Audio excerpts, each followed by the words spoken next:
Well, upon arriving back at the Temple of Pelor, the group was greeted by a young elf priest that arranged for their travel.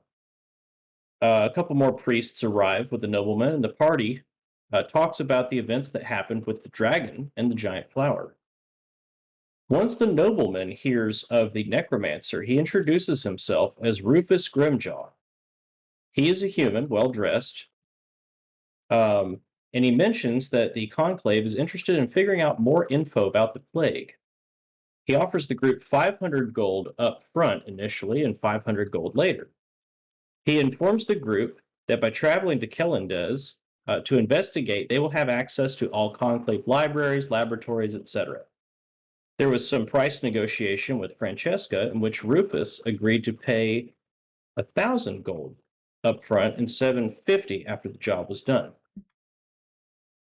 Malik tells Rufus to send everything to Greta's sister's house and provides directions. The party makes arrangements to travel over there to regroup. Cassius provides a sample of the plant residue found in Guerrera, and the church pays out 300 gold to each person for completing the task. Malik goes to the taxidermist and sells the dragon head for some money and a special infusion to his great axe. Cassius goes to a magical item shop to get a new leather coat, and Visrar gets new leather as well. Francesca buys glass blowing tools and an all purpose tool, and Dawnfang purchases some potions. Visrar consults his deck for guidance, and Francesca crafts a potion. Malik finds Greta's sister's house, and a young boy answers the door. He speaks to him and asks if Greta has made it back yet. Cassius pulls Greta aside and mentions Novak, the necromancer. She doesn't know this person and says she's against the party going to Kellendes. Rufus eventually arrives with a chest full of supplies. He removes a long parchment scroll and asks everyone to sign the contract for the trip. The money and mithril rods are distributed as Rufus says that we need to depart to Kellendes by a special means designed by a team of artificers. Francesca has a heartfelt conversation with Annette, telling her to take care of Greta. Uh, there's some more interaction with Dawnfang and Malik. They're rejoining with Rufus outside after saying goodbyes. He leads the party into the heart of the city. There's an enormous castle, a barracks for soldiers in training, and a large tower. On the outside, there's an airship. Upon entering the tower, uh, they walk through to the pulley system that leads them up to the main part of the ship. Rufus introduces everyone to the mechanic Balabar Muckbuckle and cracks a few wise jokes before heading off on his own. After brief introductions, Balabar shows everyone to their rooms and they begin the journey across the ocean. Malik joins Balabar for dinner, and there's some more social interaction. Francesca joins Malik and Balabar and shares some stories. Below the ship is a heavy fog. There's a vast golden city. It looks like it was abandoned. They land on the east side of Kellendes and disembark. Through creating illusions, there's still no response. They suggest searching for Kesdar's castle or the infirmary. They reach the harbor and a church further down the road. There's an abandoned home or with the letter B engraved in it. They head into the bar and are hit with a warm gust of air. The rest of the group searches the back room behind the bar, and there's another gust of warm wind. There's a booming voice in everyone's head that shouts, "Get out." A gust of wind causes cups to start flying through the air. There's a short, shadowy figure that emerges and shouts for everyone to get out once more. The ghost sends Malik rocketing out the door, while everyone else frantically runs to leave the building. They stop in a temple, notice an insignia to Kesdar, and rest for a moment. After leaving, they run into a group of 3 Raven Knights. Before leaving, they try to see if the spirit will come out of the bar, and then they head to the castle. Once they enter, there is a lounge with onyx doors. They notice tracks heading towards the doors. They open up the doors and find a massive throne room. They sense themselves being watched as these big bird like creatures fly down from the ceiling and lunge at them. And that is where we start this evening's session. Hmm. All right, so everybody, roll initiative. Woo! Right.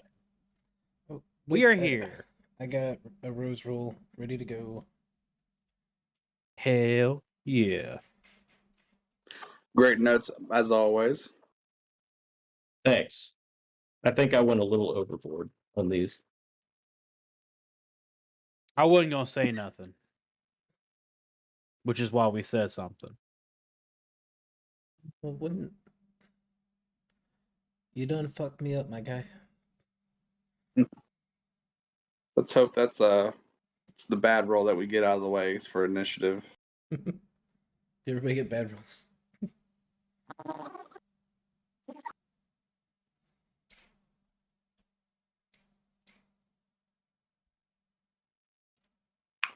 I know Brianna and I got a 9. All right. Austin, 22.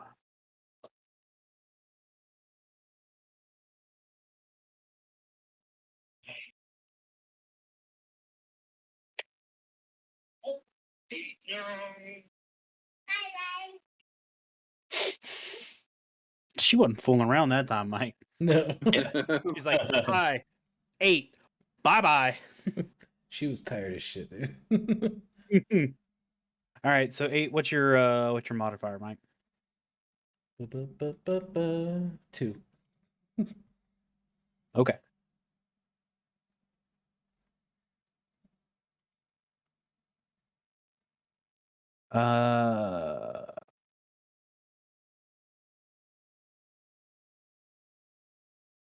It's Mike, Tom, Yana, and then what did they roll?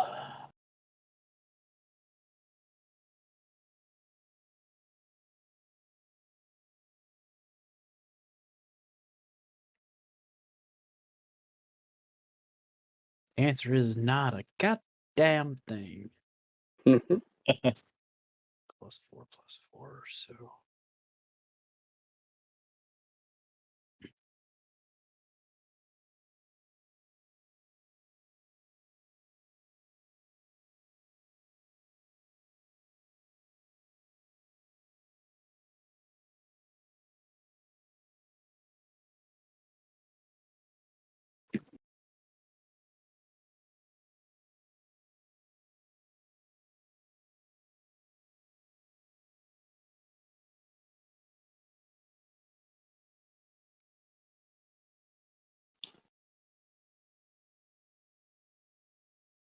All right, so Austin, you're up. It's fight time. All right, I will immediately use all 30 feet of movement to get as far away from them. Are any of them like in attack range? Like if I would take an opportunity. No, they would not. They are next to Trevor and Trevor and Tom. They're right next to them. Get at an angle where I can hit one of them at least, Okay. and use my movement to back away. Okay. And then I will cast Hex on one of them. So as I do, I brandish my gun, and like eyes go red, and his tattoo / thing pulses, and you hear as it hits it. Do I hear that? Oh, it's yeah. very loud. Damn. We do. It's almost not only audible, but it almost feels like you heard it in your head as well. Sitting on the Shit. throne, like, Oh. what? I wasn't sleeping, I promise. It's comfy. I do a shoot, and it's a 12, and I miss, 12 misses. and I'm done. Quick All right. question. Yes. So if he misses, because it's a bullet, would deflect missile help in No, any way? that's protecting I yourself. mean, no. Yeah, Okay. deflect missile is on you. Okay. Austin knows Now- because Thomas used to flip this. Yeah. Here, shoot at me. I'll ricochet it to the enemy. So Austin, I was so- curious. So Cassius goes to shoot, and just as the bullets get there, Don Fang goes missile, Yeah. deflects, missing not only himself but also the monster. All right, next up is one of them, and he's gonna go for.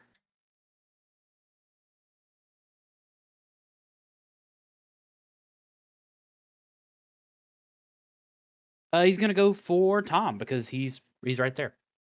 Okay.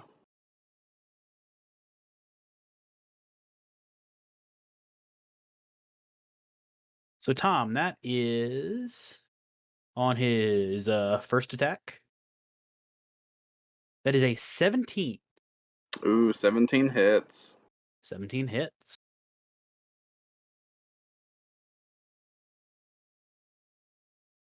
And that's going to be for 8 damage. 8 damage. As it Okay. just rips at you with one of its claws.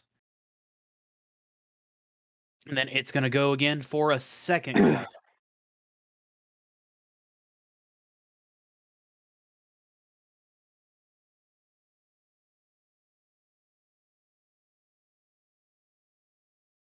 And that's a 17 again. Okay. So it's going to rip at you with the other claw, and it's okay, and it's going to do Go let you know. it's going to do 11 damage Alrighty. as it rips a part of your arm.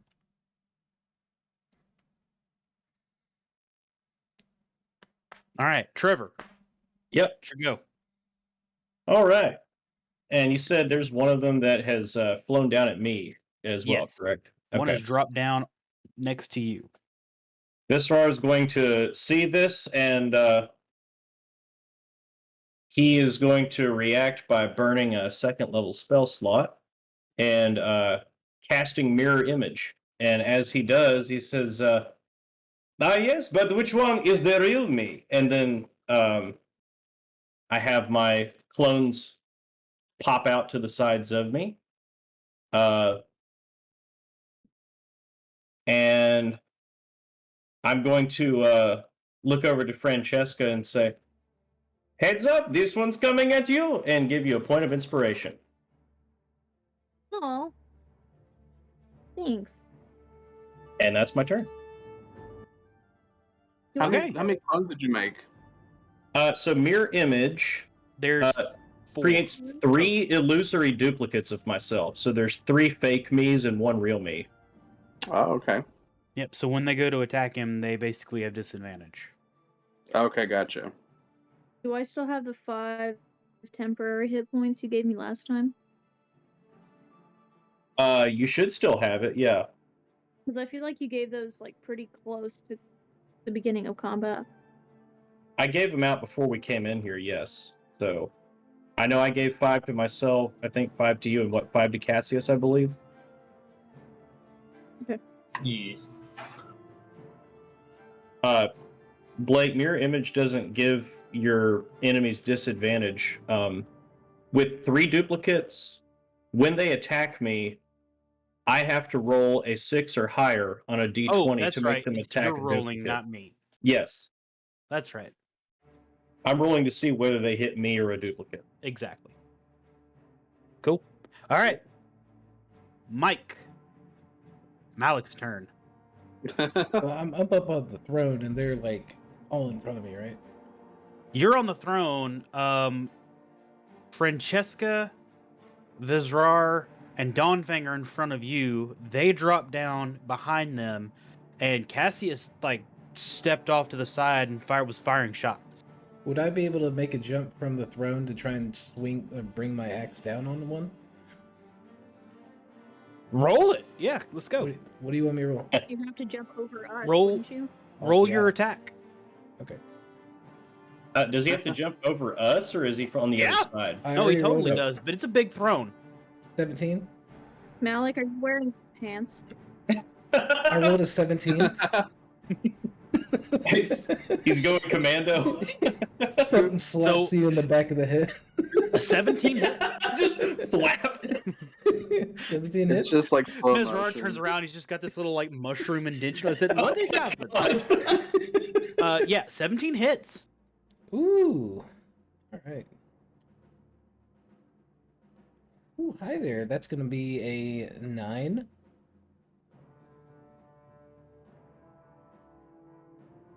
Okay. And,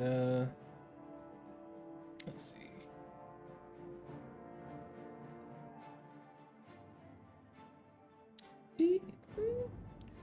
No, I'm going to leave that epicness. Just, like, slammed it down and just, like, looks at the other one. You're next. Love it. Okay. Dawnfang.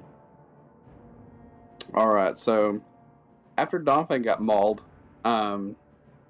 he's looking at the creature. He's ready. He gets hit by one. He's just like, okay, that's a free hit there. He hits me again, and he's like, stay calm, please stay calm. And then he takes a potion of healing. Okay. All right. So you take a potion of healing. So go ahead and roll. See here.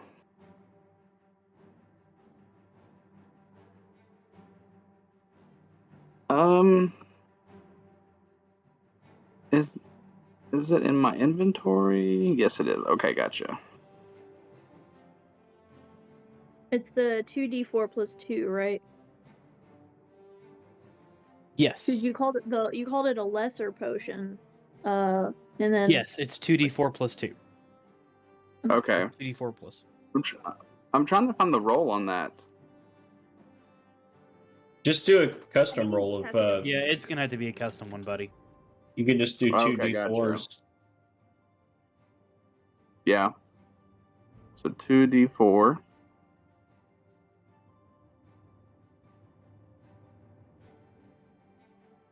See if it rolls it.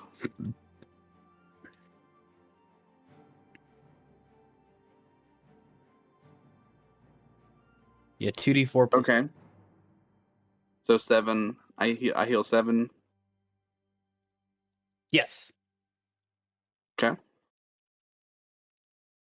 Alrighty. So the one that hit me, Mm-hmm. I'm gonna go ahead and use that point of inspiration I got from.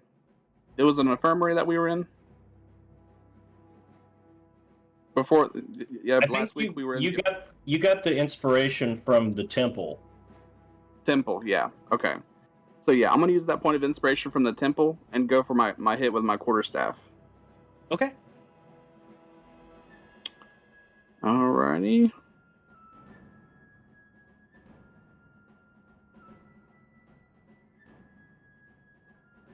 $22. 22 hits. Okay. You need to use your inspiration for that. Yeah.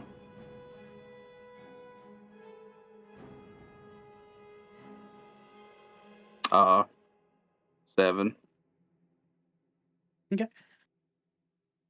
I will go ahead and use unarmed strike. All right. Go ahead. Feeling frisky here. 15. All right, but 15 does not hit. Ooh, okay. And then I'll use 1 key point for Fury Blows. All right.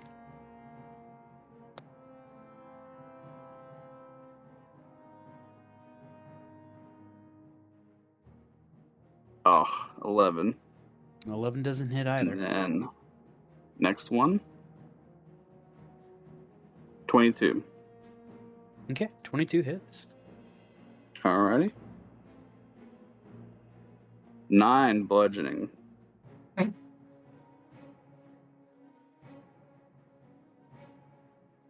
All right. So he manages to get a couple hits in, doing his little thing. Yep. He's feeling more optimistic after that. Okay. So Malik jumps over all of you standing from the chair and just comes down on one of them. Just kind of knocks him back a step. Oh! Just, yeah, leaps over Vizrar to do that. Donfang, on the other hand, just comes in, smacks him with his bow, but then when he goes to do his first punch, his arm really got torn up, so he's just kind of, just doesn't hit, just glances off, and then comes back for another two. He just lands one in good. Hell yeah.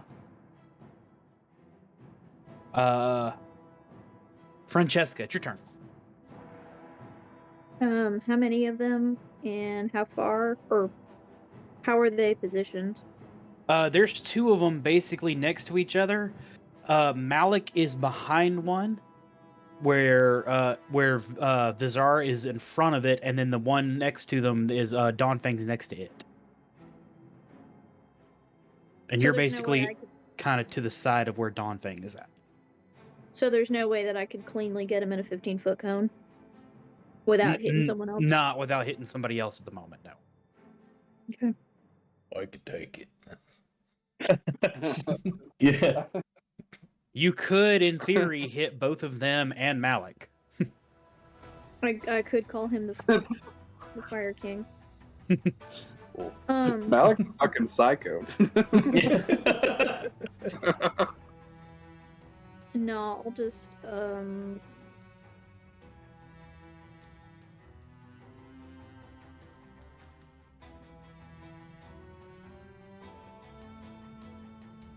I don't know how to.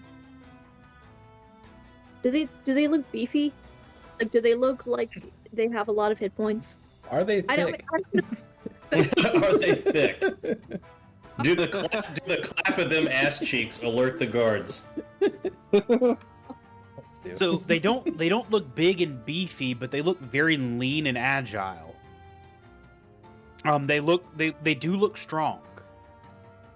Okay. Like they look like they've eaten well, and they're here just to do a little more. Okay. Then if there is one that hasn't been damaged yet, I'll go for that one. If not, then whichever. I'll go for one of them. But both of them have been damaged. Okay. The one next to Vezrar, Malik hit, and then Donfang was hitting the one next to him. The one next to Okay. Donfang's also the one that's been hexed. Okay. Then, as a favor to Visperar, Francesco will hit the one closest to him with Guiding Bolt Okay. at first level. So it's a 19 to hit. 19 hits. Hell yeah. Okay, so that is 4d6 radiant. And the next attack roll made against the target before the end of my next turn has advantage. So 4d6 radiant, 14 damage. Damn. Damn. Yeah, that was a good roll. Well, it was pretty good. Smack it. Alright, so then now it's the one that Malik smacked out. It's gonna, of course, turn and try to attack you. Okay. Because, you're right next to it, and you fucking, just Leroy Jenkins out of the sky. Almost Yeah. Sephiroth style coming Yep. in. So he's going to roll To be against fair, you. That's fine. It Leroy Jenkins out of the sky first, so That's Dude, true. imagine if that did not hit. Oh, whoop. Yeah. If you'd had one less, it would not have. Ooh. Damn. Because Ooh. I added one to its AC basically for you trying to jump over them. Damn. Shit. He just hit. I've seen in your nuts for no good reason. Yeah. So what she's saying is, if she wants to see your nuts, but only when there's a good reason. Don't flash your nuts randomly. Oh, I'm busy If right I now. If I have to suffer, like at least make it for a good reason. And it misses, Mike. Again, just where Malik just kind of hit it, knocked it off kilter. When it tried to swipe, it just didn't step right where it wanted to. So it just comes off there and just misses. Oh.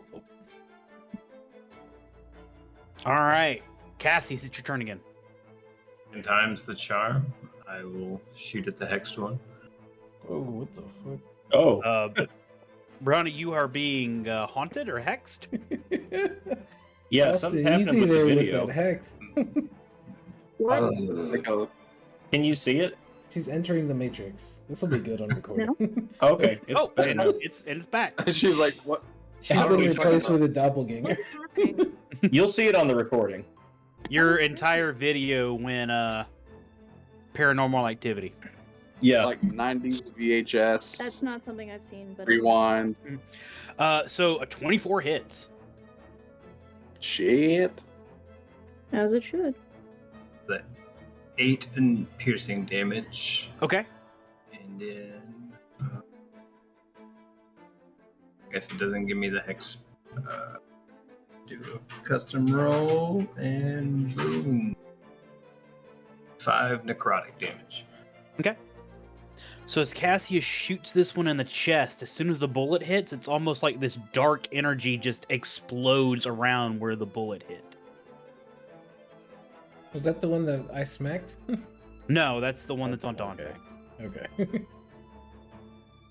And I will take just 10 feet of movement back, just a bit more. Okay.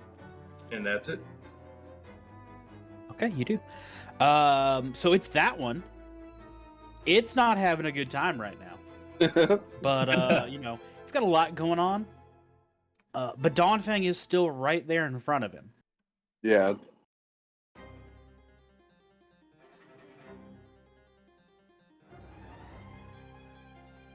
It's got a target to let out some emotions. It does, and it missed.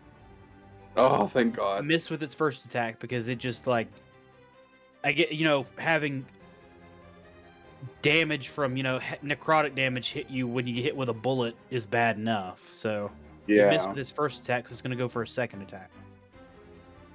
That one hits, Okay. and that is 6 damage. Okay. Okay. So it tears at you a little more. Yeah, a little Bizarre, it's your chunk turn. for me. Okay. So the one that was in front of me is still there, but it's engaged with Malik right now, correct? It is paying attention to Malik. Okay. Let me see. I am going to use a first level spell slot and cast Bane on both of these guys. So they need to make charisma saving throws and beat a DC 14. Okay. As Vesrar looks at them and says, I need you all to slow things down for just a moment. And this dark energy, this portal opens up above them and washes over them. Okay. One succeeds and one fails. Okay. And then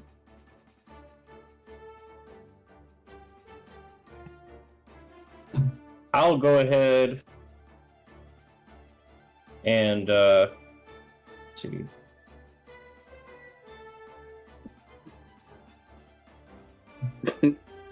Yeah, I guess that'll be my turn. I don't want to burn anything else, so that'll be it. Okay. Malik.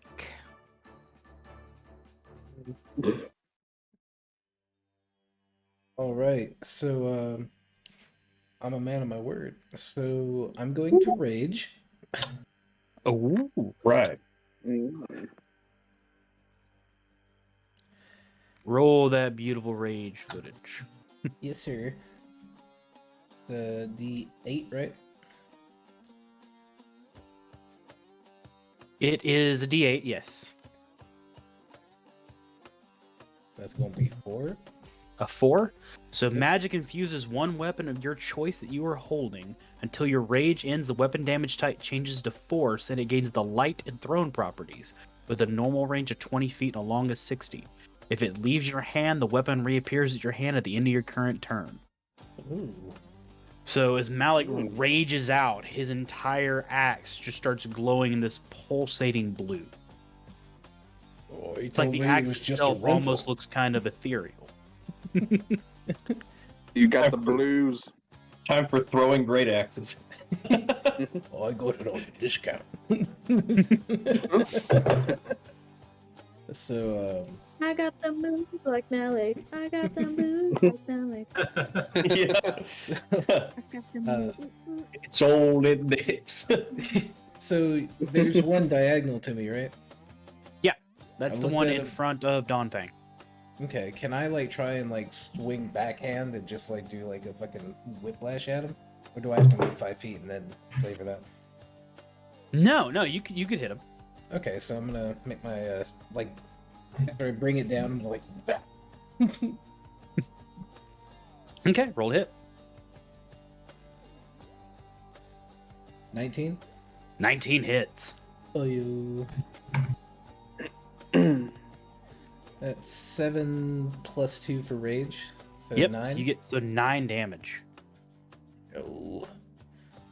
as you just almost backhand the fuck out of this thing. Yeah. And as a bonus action, I'm gonna bitch at Cassius. And where the fuck do you keep running away? And give him bardic inspiration. Bitch at him and inspire him. Yeah. That's Have you very seen nice. me? Alright. Dawnfang, it's your turn. Alrighty, so Donfang got another hit. Donfang's gonna take another potion. Okay. One moment. How low are you? Oh, I'm at 13 out of 31. Noted. If he dies, he dies. So 7 plus 2 is 9. Yes, 7 plus 2 is 9. Yep. And you'll gain 9 health. Alrighty. Donfang pops that potion. He's like, alright, let's see if we can get through this in one piece. And then thinks back to like a training session he had, tries to remember, started using the bow, and goes for a hit. Tries to go for another hit. Okay.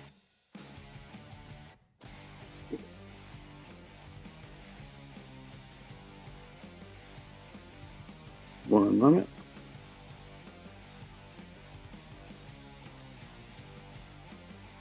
Ooh, 24. 24 hits. It's a good memory.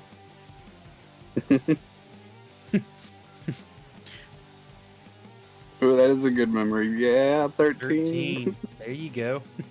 As the Dawnfang just thinks back to his memory. Master once said, take stick and beat a motherfucker with it. And so he did. Not, not like this. Like this. And then we're doing an arm strike. Okay. –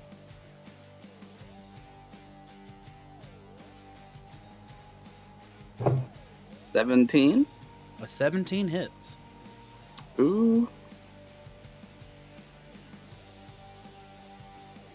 6.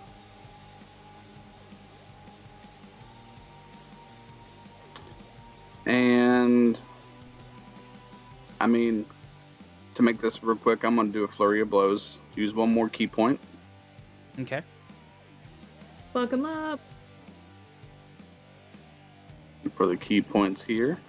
Now, just so you know, technically that unarmed strike is a bonus action, and you used your bonus action for your potion. Oh, good call. So you just want to like, Yeah, so you can still do your key point, because your key point doesn't require a bonus action. Okay. Since I did that, do you want me to make up for it some way? Like just use the key point and then end the turn to compensate for that? Yeah, that's fine. I just wanted to let you Okay. know. That's fine. I appreciate that. That's a good call out because I take the potion for granted.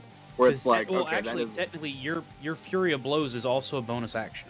Like taking a key point is a bonus action. yeah. Okay.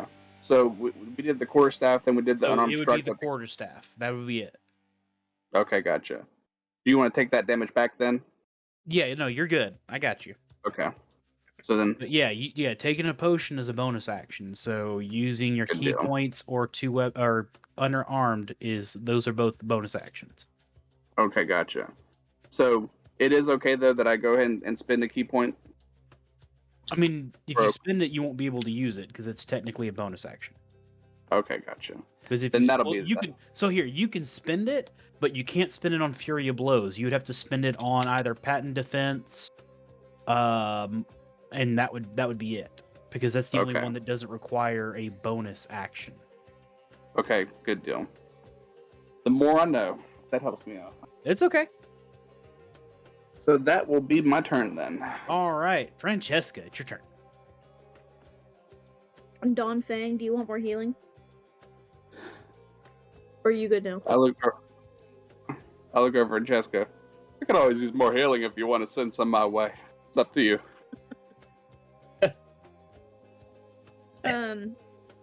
Well, is he 30 feet from me? Yes. Just for Then yeah. reference, I'm at 22 out of 31. Okay. I don't know if that's meta. I just now realized that. Sorry. No, that's fine. I had done the math in my head anyway, but Okay. good to know. Yeah, I will go over to him and cast Cure Wounds, and you get another 8. Well, thank you for that. I feel a little bit more steadier as the dawn. Thank you. Of course, you're welcome. And that's it for me. Okay. Wait. Can I throw a dagger as a bonus, maybe? Or is that like just a rogue thing? That's a rogue thing. Okay, that's fair. Hashtag just rogue things.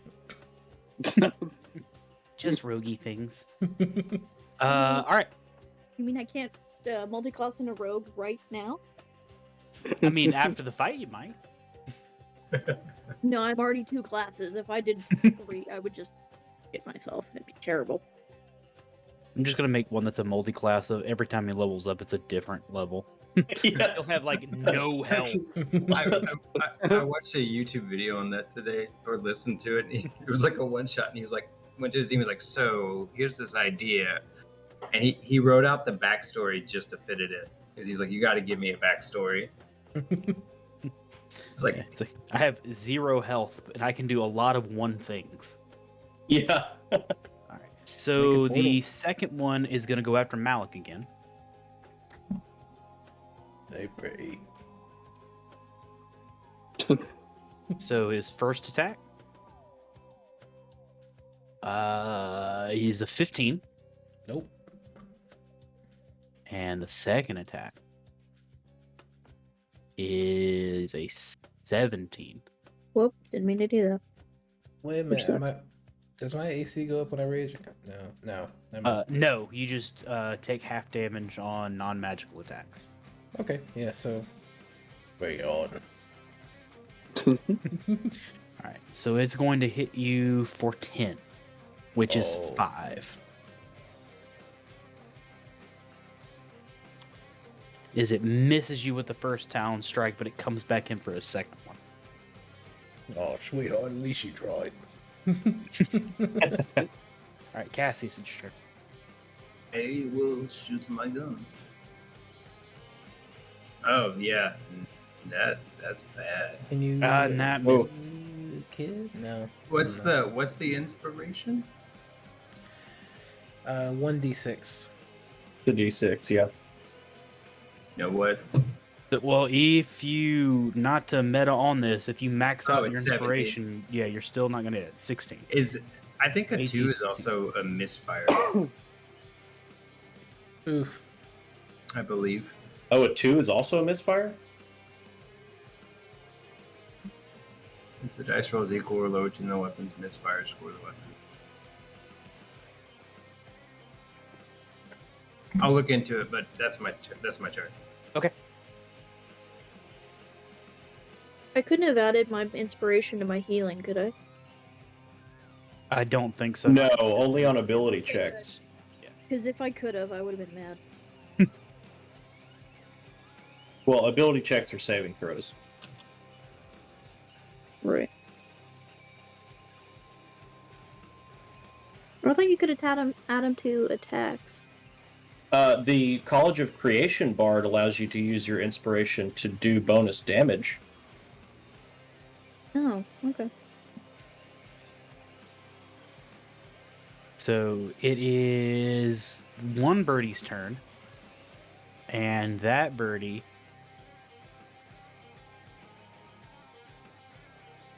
is going to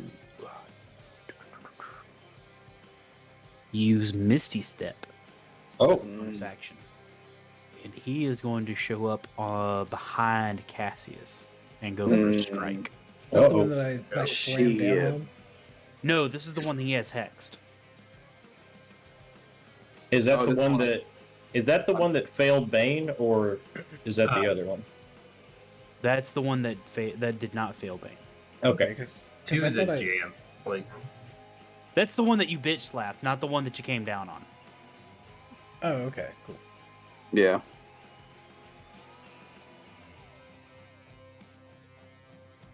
That's the one that's been on Dawnfang this entire time. Yeah, that's what I'm about to say. He got pissed at getting shot. That's going to be a 21 to hit. oh yeah.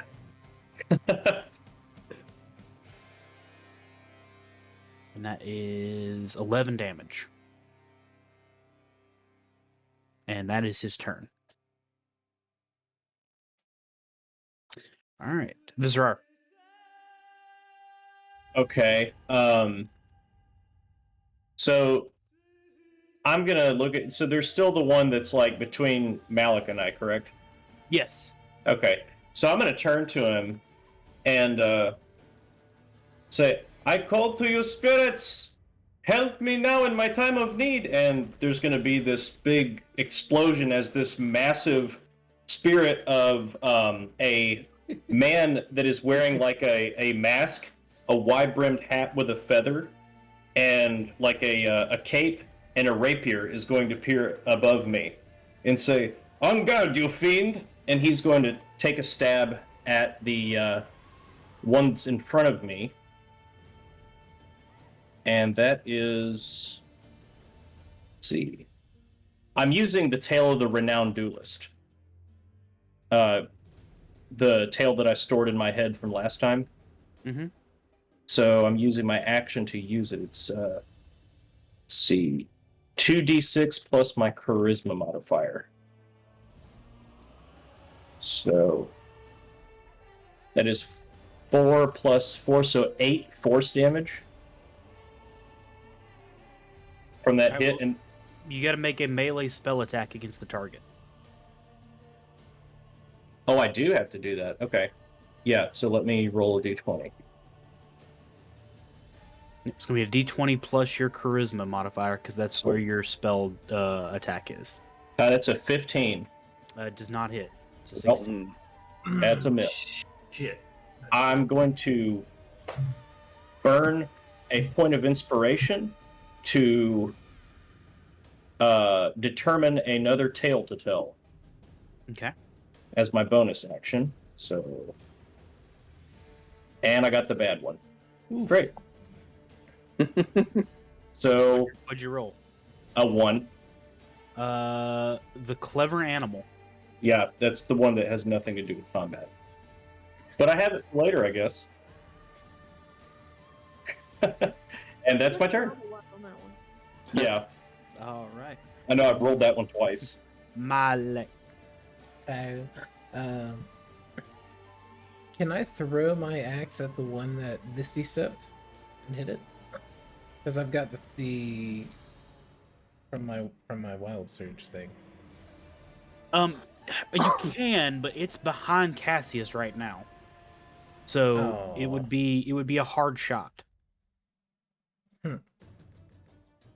That's disadvantage. Yes. Okay.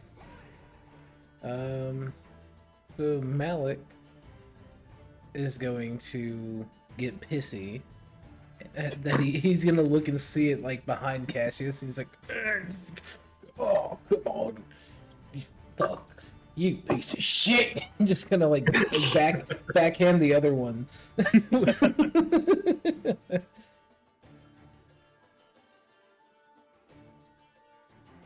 That's an 18. 18 hits. Ugh. I saw that. Uh, Cat. so that's 12 plus She 2, was so that's 14 thinking. damage.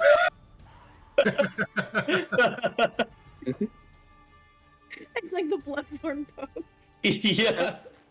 Say again, Mike. Right. That's 14 damage. 14 damage. Okay.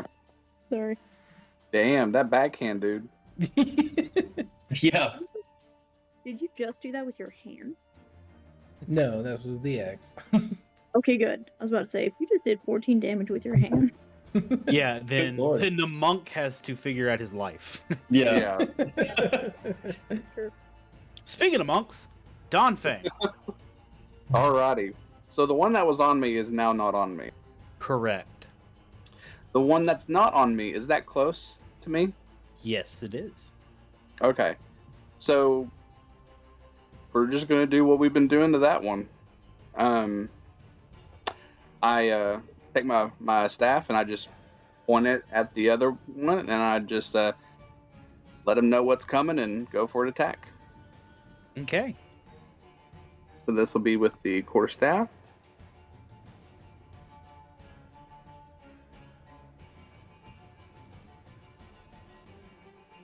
$24 again. 24 hits. Yes. Oh my goodness, 13. All right. Damn. And somehow you guys have magically made it where they have taken the same amount of damage. Wow. There should be a reward for that. Yeah, the reward is you can use your bonus action to spend a key point. Yeah. Hell yeah. Or you We're can gonna just go- make an unarmed strike. That's up to you. Okay. So we're gonna go ahead and instead of the unarmed strike, we're just gonna do the key point for flurry of blows. Okay. Let me keep track of the key points here for that. And so the flurry of blows is first hit. Oh wow, 22. 22 hits. 9 damage. Damn. All right. Now, also, don't forget you have abilities because of your class for when you hit with a Fury of Blow. Your open hand. Yeah, and thank you for that reminder, because with open hand technique, I am going to try to go for the knocking of prone, the falling prone. So that's a dex saving throw of 11. Okay. Let's see. It makes that. Okay. So then we'll go for our last flurry of blow hit. Okay. Oh shit, wrong one. Well, I guess it doesn't matter. You mean use the No, that's the fine. dice roll for flurry. That's Okay. fine. So 26 So that hits. and oh my gosh, 9. Okay, there you go. And then you Yeah. can make it try to do the deck save again if you want. Oh, let's do that.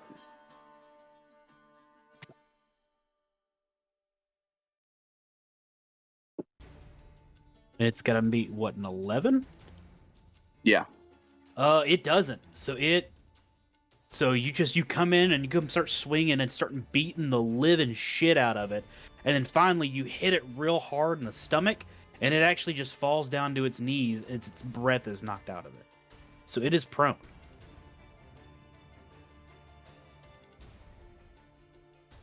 I look over at Vestar. Hey, Mr. Magnificent, look what we did. It's hurting. Keep it up, you're kicking ass.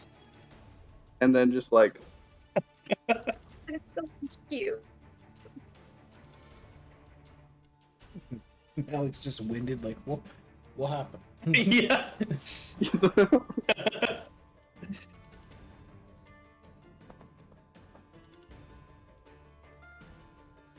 Okay, so Francesca, it's your turn.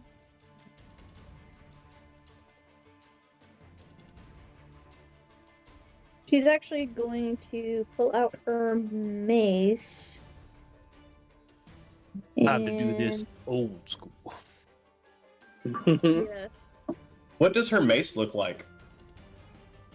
I was thinking about that. I don't know that it's very custom because she doesn't use it very often. I feel like it just has like a big like brain as like the club part of it. Don't I'm be beating him gross. over the head with a brain. Like, I mean, it's metal. It's just like in the design of like a big brain. Oh, a metal brain. What? Yeah. No, it's like a metal mace, but like you Don't know, be No one gross, acknowledges the Trevor. brain. Imagine a nasty squish if you tried to hit somebody with a brain. ew. No. Just like a wet thud. Um, All right, swing that mace. so the one right next to Don Fang is still up, right? Or is it down? Yep, it's technically the one right now next to Donfang, Vez, and Malik. It's there. It Okay. doesn't know what to do at the moment. Well, I mean, I ended my last turn with Don Fang because I was healing him, so I figured I'd go for that one. Yeah. Oh, that's. That's only a 12. That misses. Well. I will, if you don't mind, as a bonus action, use the Harness Divine Power feature of my Channel Divinity to regain a first level spell slot. Yeah. Hell yeah. Yeah. Okay. And now it's his turn, or its turn, and he doesn't really like being so enclosed. So what he's gonna do, it's gonna Misty Step behind Vezrar, because the giant weird shadow person that came out of him really spooked him a little, and he's gonna go for an attack. Valid. Okay. Let me roll a d20.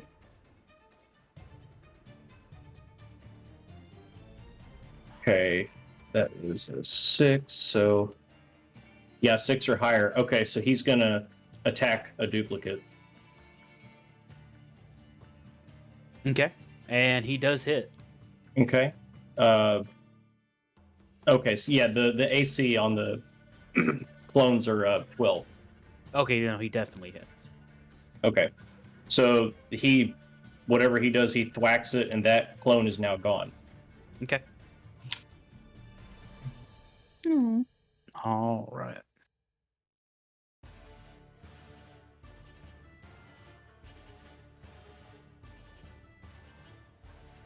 How many hit points do they have? The clones only have 1 hit point each. They have an AC of 12. And now it's going to, like, every clone that disappears, it makes it, like, I have to roll higher and higher for an enemy to hit my clone instead of me. Right, that makes sense.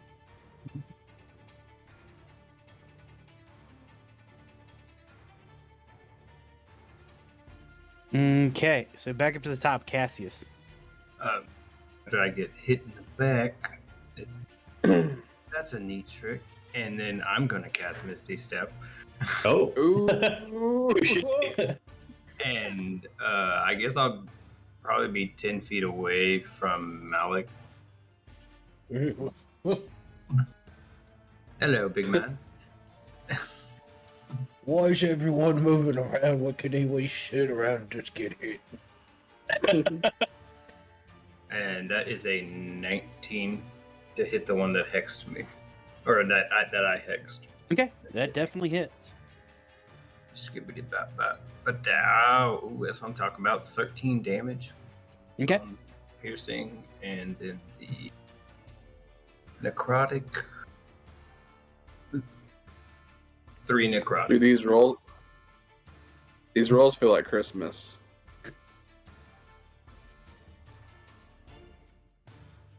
All right, so you hit it again, and another wave of necrotic damage just flows over it.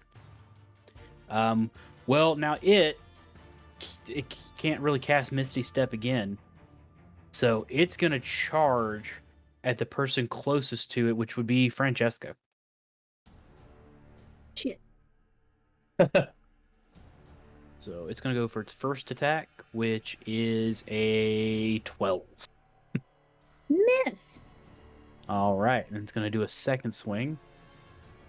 And that is also going to miss. So She, it like- ran at you to do its claw attack and just kind of stumbled along the way because it's like, where the fuck did everybody go? She does that thing that people do in movies where like they've never been actively approached before, but somehow they like panic themselves into being dexterous, and they're like, Oh. Vezrar. Right. Let's see here. I'm going to use a first level spell slot and cast Dissonant Whispers on the one that is closest to me. So it needs to make a wisdom save of 14 or higher. Don't you, being a rules lawyer, don't you have disadvantage if you cast a spell, like 1v1ing something? Unless you take Warcaster. Ooh, my meter rules are done. I don't have anybody on me. I don't think, do I? He did No, come. you- He did miss his step behind you and hit you. Oh, I mean, even if I had disadvantage, this is a saving throw. Just future reference. "Wait, did anybody take advantage from the guiding bolt that I did?" I didn't. Everybody's been hitting.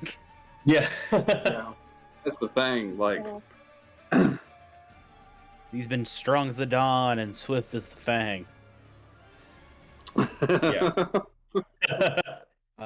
Wisdom modifier of +0. So he rolled a 13. Oh, so he fails. He does. Okay, so it's 3d6 damage. That's 9 psychic damage. And he must immediately use his reaction to move as far away from me as possible.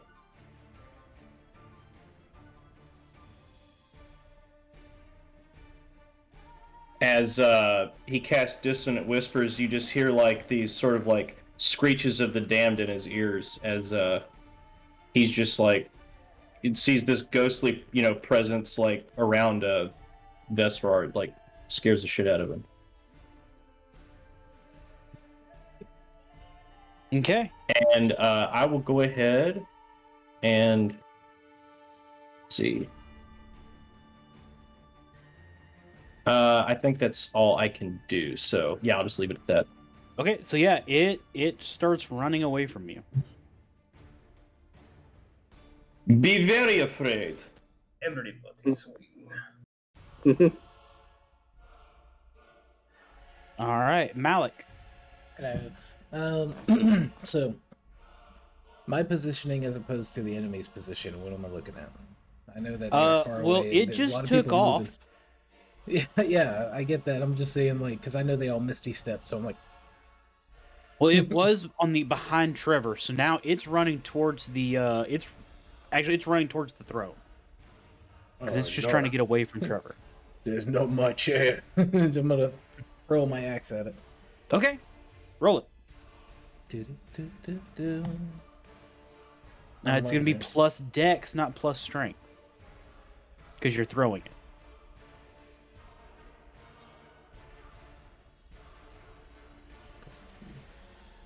So 17? 17 hits. Yeah. All right.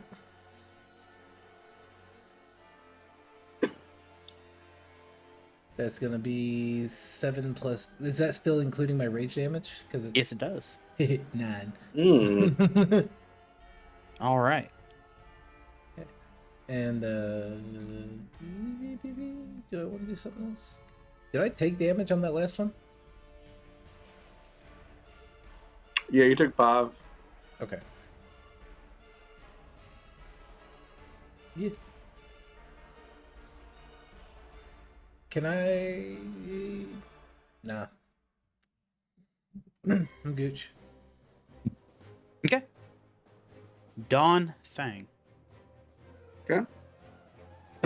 So the one that ran away,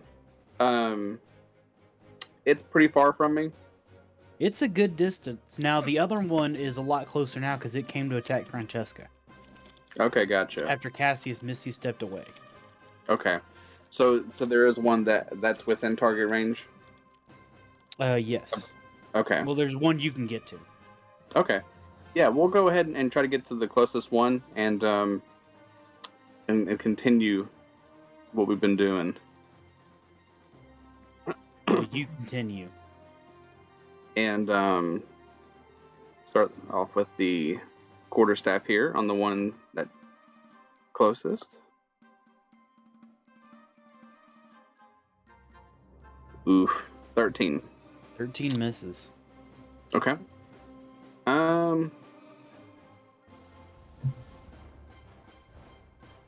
Let's see here. What do I want to do?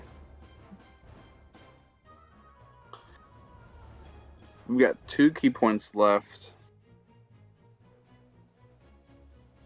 Yeah, let's spend a third one for Flurry of Blows. Okay, you do.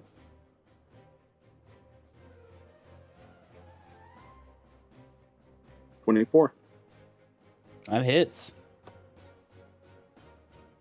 Awesome. 6 damage. And Nice. with that, go ahead.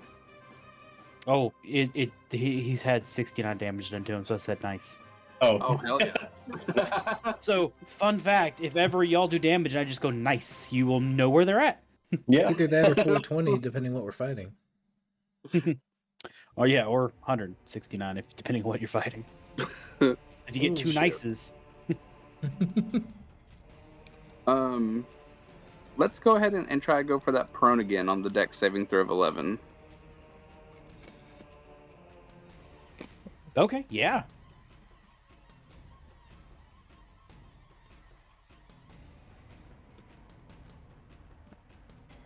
It's in my corner, so I can't tell. Oh no, he failed. Ooh. So it's knocked prone.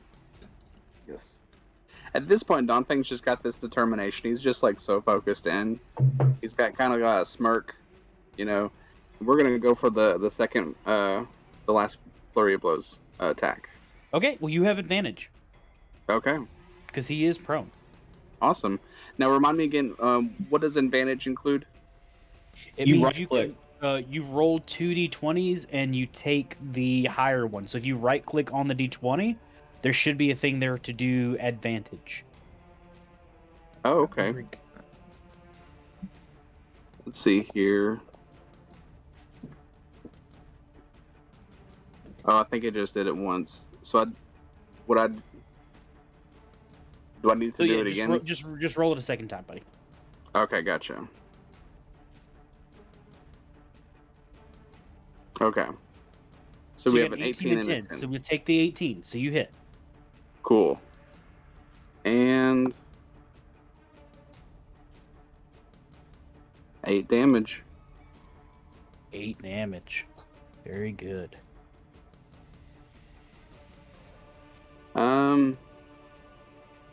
I don't. I mean, I don't know if Say again.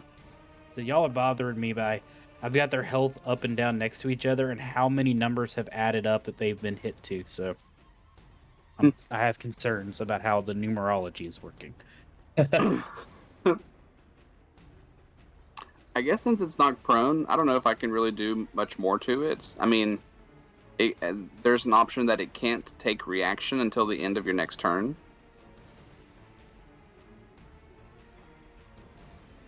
Is that a thing? Yeah, you can do that. Okay. Yeah, we'll go for that.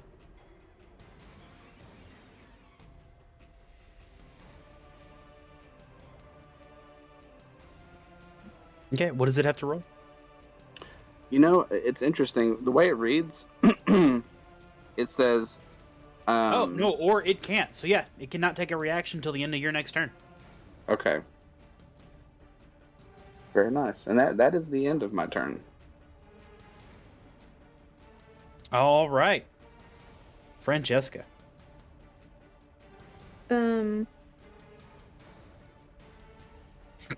You did not. I don't think you described what these things look like, besides the fact that they're like bird-esque. And they have Right. like people's face that came out of their mouths. Ew. Yeah, they look Yeah. like, they almost look like a mixture of like a raptor and an ostrich, and then as their mouths just protruded up and like came down over, and there was just human face that was underneath, like with no skin, just peeled back. I think you sent a picture at the end of last week's session too. I don't think I have one of these. No, Oh, okay. Never mind. no, I made these. Oh, okay. Made this. Oh, nice.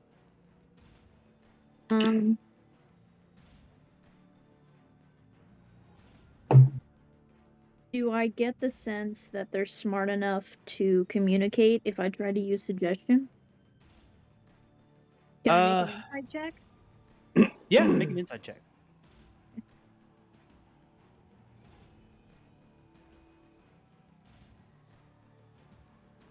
Dirty 20. These things seem extremely animalistic. They're very Okay. much like they were just trying to. That's why they were hanging up there. Is they were trying to do. They're more of a Ambush, kind of. ambush predator. Mm-hmm. So I'm not gonna get any info out of them, is what you're saying. Yeah, no. From what you can tell, they're not a intelligent species.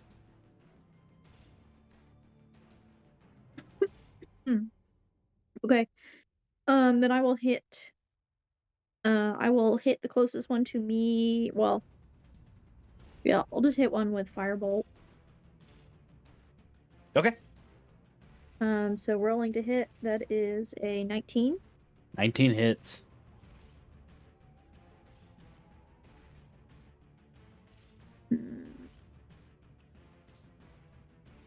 Yeah. 3.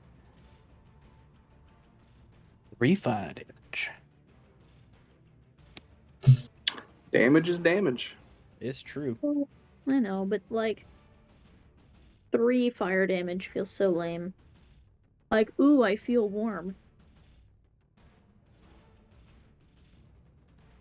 Yeah. You mildly inconvenienced him. Yeah, basically. The room feels stuffier. All right, so this is going to be the one that had to run away from Vesrar.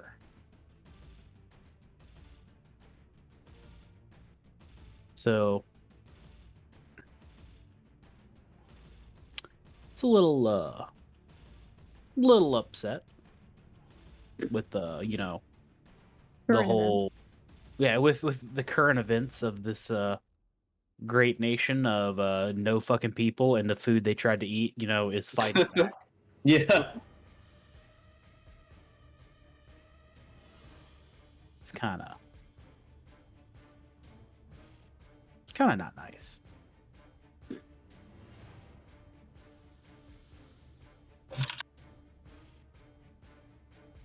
They're a mite peeved.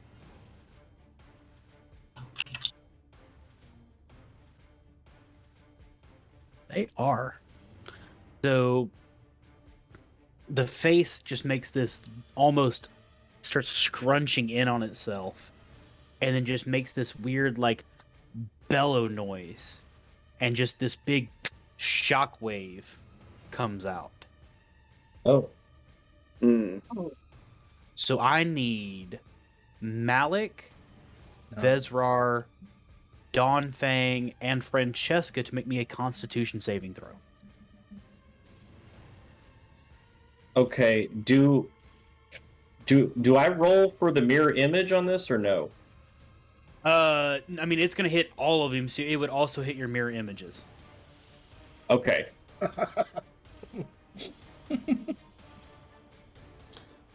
No bueno. Yeah, me. either. So I guess I just need to make a Constitution save then for myself because they're not affected by like effects. That's terrible. So is mine. Did we all roll bad? Yes, you all rolled less. Yeah, I Oof. rolled terribly. It casts Thunder Wave. Ah, It's in a 15-foot cube around, so it's everything in that area. We're all bunched up into a 15-foot cube. Pretty much, because you were all on that one Yeah. thing till it ran away. Yeah. So that is 2d8 thunder damage. Oh no. Yikes. 2 ones. 2 ones. So- 2 ones. That is 11 thunder damage to all of you, and you are Ooh. all pushed back by this just force from this thing. okay. Ouch.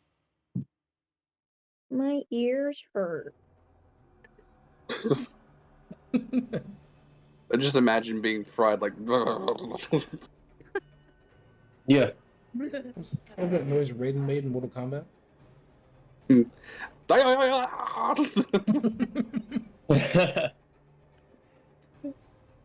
Or Marv from Home Alone, Lost New York. Awesome. Okay.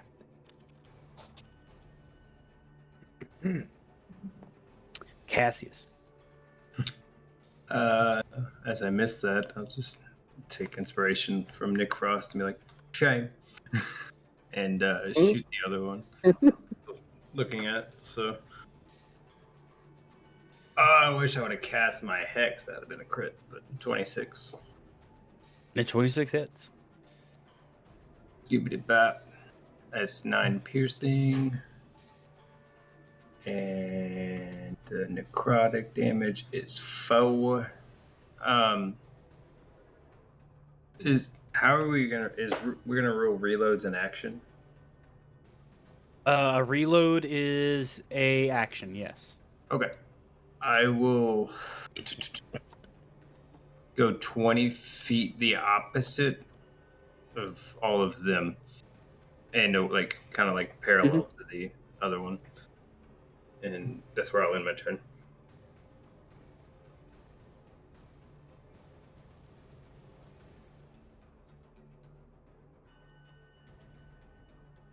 Okay.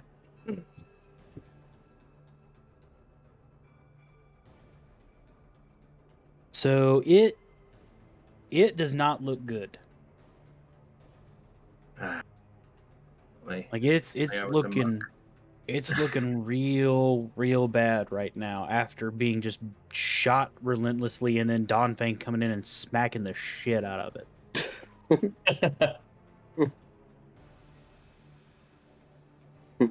No, the JoJo style. What? Yeah, that one.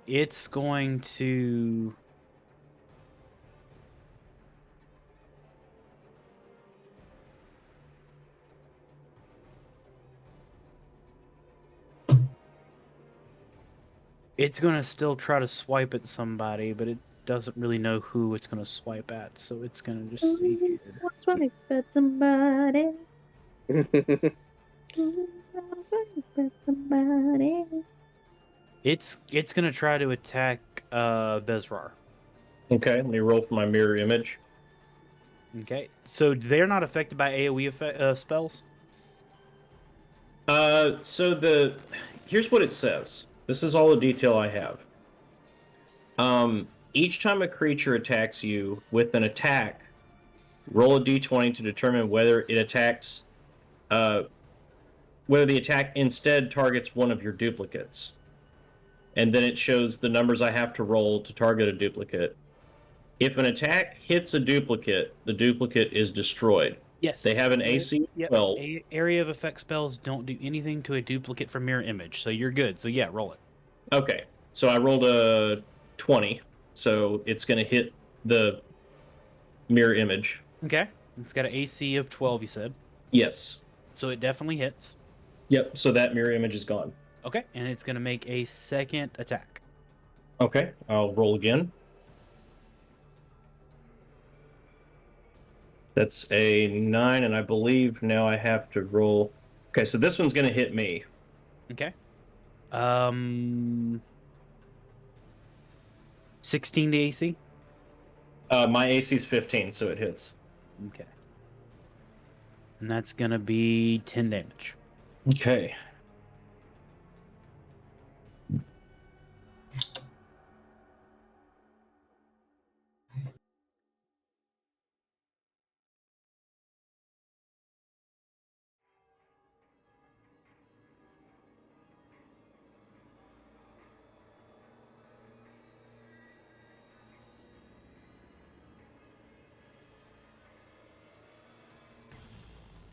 All right. So it is your turn, Visra. Okay. I'm going to use my last second level spell slot to cast Aid. Let's see. Each target's hit point maximum and current hit points increase by 5. So basically, what 5? How does that work? Like, it doesn't say temporary hit points. It says hit point maximum, but I feel like I'm not exactly sure how that works. I'm So not it's- you 15 just- out of 47. I'm 15 out of 52.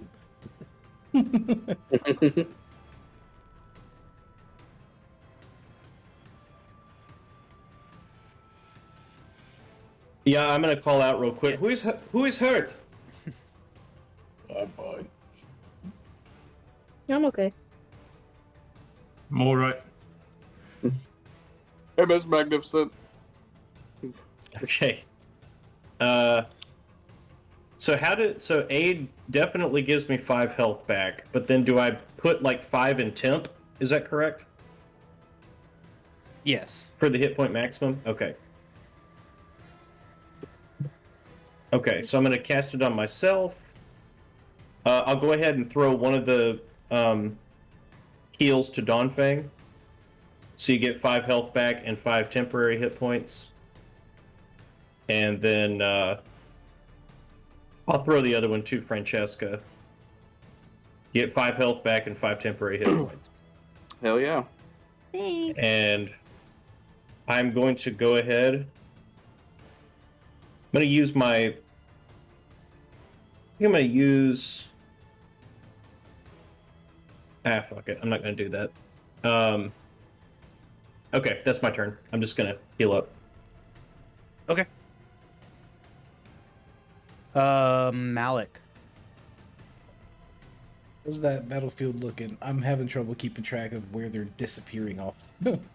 So there's one that's still over by the throne, and that's the one that knocked you guys further back away from it. Mhm. And then there's one that's actually run up to where you guys are at, where Visrar's at, and attacked him. Okay.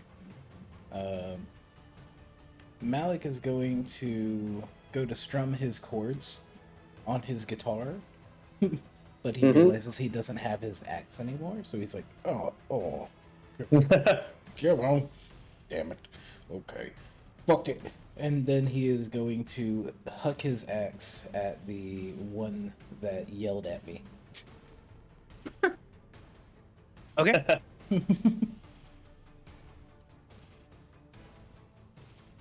Go 23 hit? ahead and roll. 23 hits. Yay. So was it somewhere else, and you just called upon it to attack somewhere else as if you were there? No, by the way, before I forget, that's 13 damage. But no, like I left my guitar axe with the dragon. Right, you've got a Dragonborn. loader. Yeah, I've got like an axe that I bought because I left it with the chick that I sold the dragon skull to make it all Courtesy fancy. axe. Yeah, Did you buy it, or are you gonna like trade it back when you get your other one? I bought it, but I'm still gonna sell this one back. Okay, that's fair. Lightly used, and so that's Love. 13 damage. Okay. And beep, beep, beep, beep.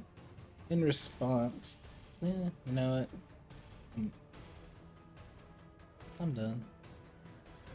I don't have any bonus action shit. Okay. Don Fang. Alrighty. So after Donfang held his quarterstaff up, getting some much loved health from Vesrar and feeling even better, the one that's closest at this point, whoever's the creature that's closest is the one that I'm going to continue to put some pressure on. And we're just going to go for an old wallop, just a straight downward attack with the quarterstaff on it.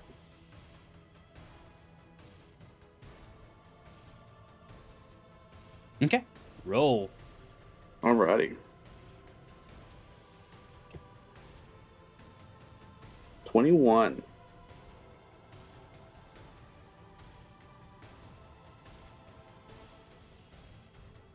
That's 13 damage. Okay. You bash his skull in. Ew. Nice. You just come down with that quarterstaff right on its head, and it just cracks open, and it just falls to the ground, and it is dead. Did it get on my bolo? That's nasty. What'd you say? Did it get on my bolo? Roll me d20. Okay. Oh no. Save. Roll a bolo save. That's a 2. It did. Oh, you bastard. Malik did Roll not a like dex save this. for your Malik bolo. will remember this. You fuck. Can I use my I action look turn to beat the shit out of it? after that attack. I put away my bow staff and I look at Malik and I go, Oh, I'm gonna Just fucking clap. kill you.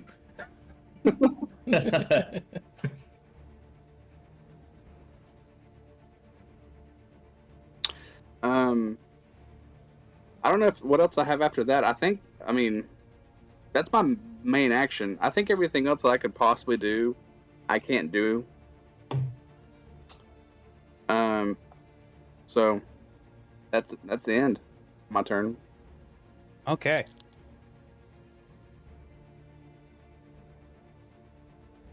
Francesca.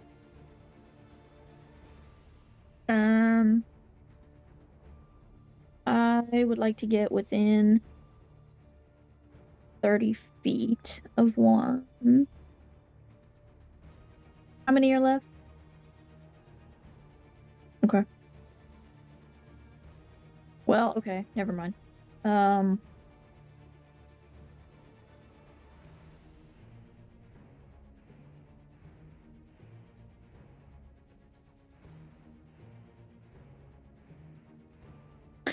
I will actually do produce flame and throw it at him like a baseball.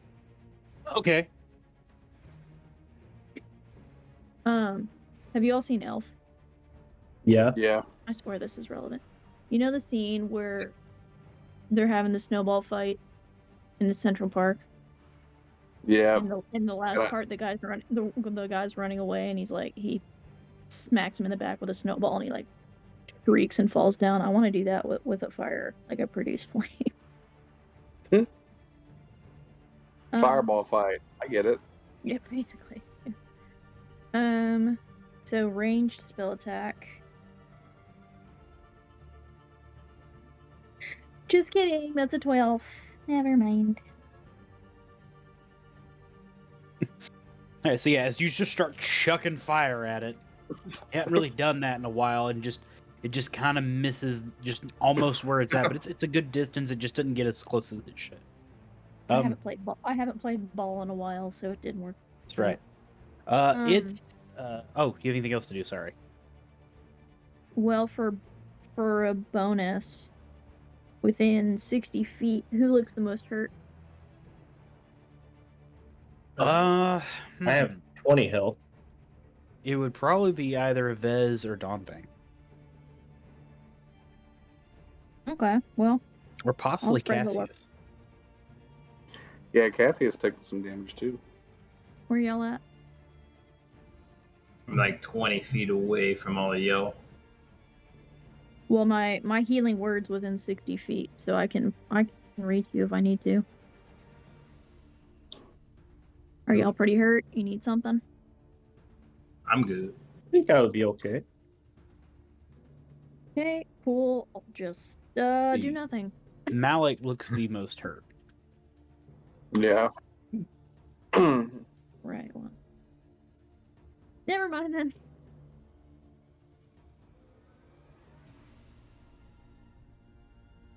Okay. Well, it's his turn. He I don't really know what to do. With he saw his partner go down. And he's just gonna he's gonna leap up into the air and try to leap down on Vezrar. Mm. I don't know.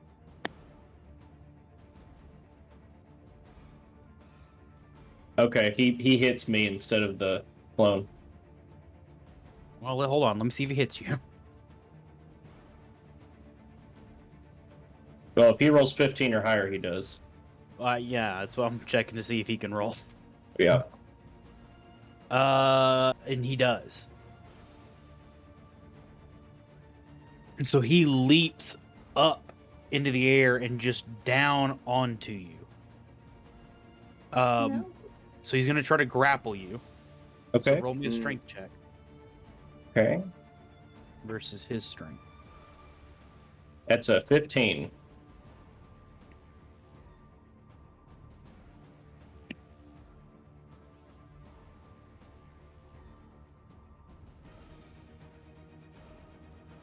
Okay, so he is grappling you. All right. And then he's gonna go in for a it's gonna go in for a bite. Okay. In his teeth, he's just gonna try to come down and bite at your neck.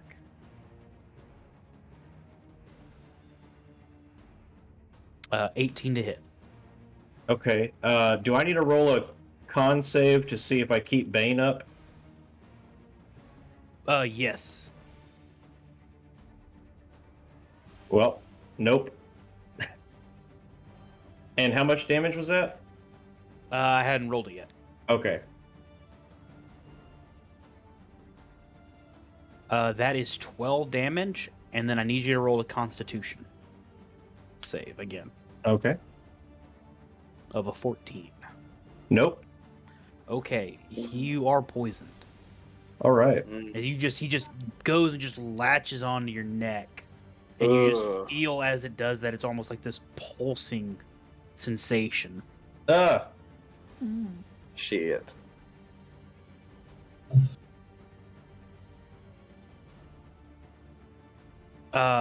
Cassius, it's your turn. I will turn thing off of me!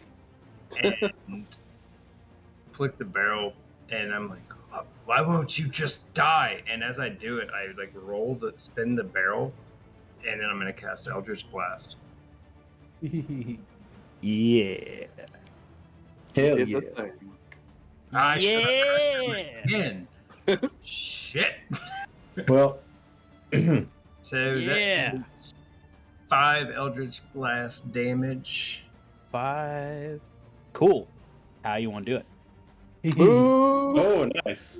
And here's the hex damage just for it. That one wasn't hexed, but As you're it's good either way. as it's like pulling its face back, I imagine like maybe the other eye from like the bat like sees Cassius as it like goes to look to like bite him again. It just catches him like in the neck and like eats at his neck where the head will fall onto like Vesrar as it, like the necrotic like eats away at it. Yeah. So yeah, so as it goes to getting ready to do another bite on it, this just hellish green fiery ball just hits it right in the neck, and as soon as it hits it, it starts just immediately corroding away. And as it lets out this piercing screech, and its vocal cords are just evaporated, and its head just rolls off and just falls on top of Ezra's chest as the rest of the body just falls back. Ah! Just push it away from me. That's cool. Dignity. Oh, that was a close one.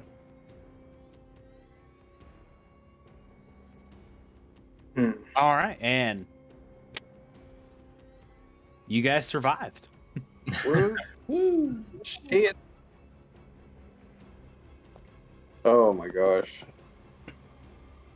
I can do a group prayer of healing if we want to do like a big old group hug heal thing. Yeah, everybody Nice. bring it in. Let's bring it in. No, That he's gonna would look be down his wonderful. rage. He's gonna be like, I'm alright. I'm gonna look around the throne room and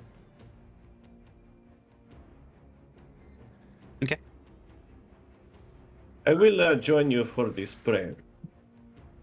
don't do prayers. Well, okay. That's just what the spell is called. I honestly don't know. It is verbal. I don't know what you would say. But regardless, anyone who wants to take it, it is 9 points of damage or 9 points of healing. 9 points of damage. Yeah, ow! So fuck I you to said- all of you. She does burning hands instead of laying hands, and I'm just like, ah. So Yeah. 9 healing to everybody. Okay. It's like the icy hot breath. Oh, thanks.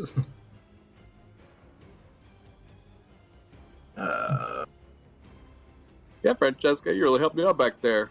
You too, Vesper. Yes, well, you did quite a bit of damage yourself. Exactly what I was gonna say. Let's see here. I point at one of the birds and I look at Francesca. You think there's anything we need to collect on this one to, take for examination? Oh, definitely. And she pulls out her journal and a few vials, and she just gets all up in there. Yeah, we got bird brain, we got bird bone, we got bird feathers. Got bird poop, I'm fried bird gumbo.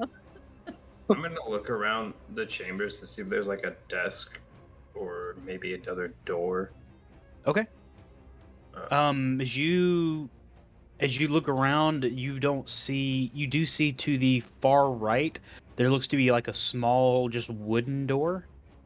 But that's the only really other thing in the room besides the throne itself. So, okay. Looks like a big man sat on that. Yeah, me. It was you. It came from up top there. That was quite nice. Oh yeah, you just gotta get the knees. This one's not in the hips. Despite what the Oh, little me- rock says. Just in the knees, you have to do a little. That was impressive. I'm glad that I did not look up. Mm-hmm. Mhm. Or I'm gonna say this: don't look in the mirror behind you. There's a bit of a tan line. Ah, Ah. well, Well, interesting.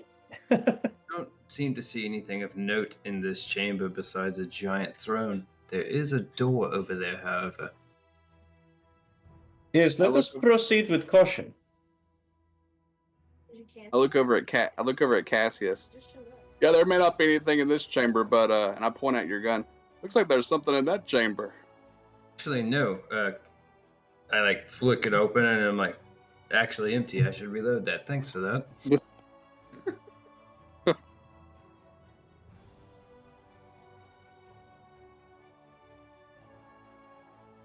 Say, Cassius, how do you do the thing you do? The weird bullet thing. Weird bullet thing. What do you mean? Well, it just doesn't seem very typical. I don't think I've seen that before. It kind of looks a little scary. I start doing like gun tricks in front of you. Like, was this scary? It's like Yeah. flailing on your Oh, finger. that's a lot. I just like got my staff and I'm just like, yeah, this is all it does. And I just whack it around and I put it back on my shoulder. At least that thing doesn't run out of ammunition. So you got guns for days on those arms. It's the only guns I need, baby. All right. Well, it's a little bit of a gift, but let's focus on this door over here. You need a drink or anything? Don't know why there's Thank that creatures here. So there is a door that you Yeah, there was did- a door over to the right. Okay. Yeah, I'll just follow Cassius to the door. I'm gonna cut one of the birds' heads off with the just same way I did the dragon.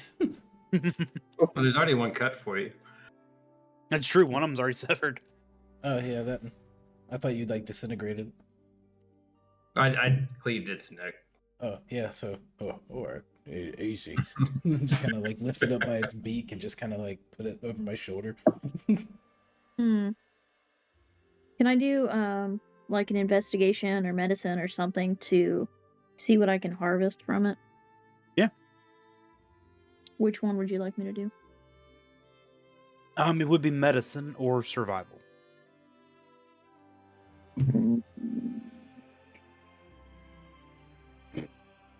Yes, 23. Nice. You're able to take a couple of blood and tissue samples. A couple My of bag is the starting to smell real funky. couple of the feathers, of course, but the blood and tissue samples are really the big one that you were able to extract. Is there anything I should be calling these birds? New species. You can give it a name. God damn it. Well, we're just gonna keep going with the theme birdlings. Birdlings. Fair enough. Shit.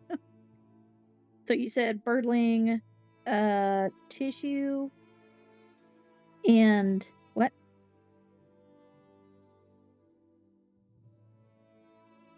Blood, tissue, and then some of the crown feathers. Blood, tissue, and crown feathers.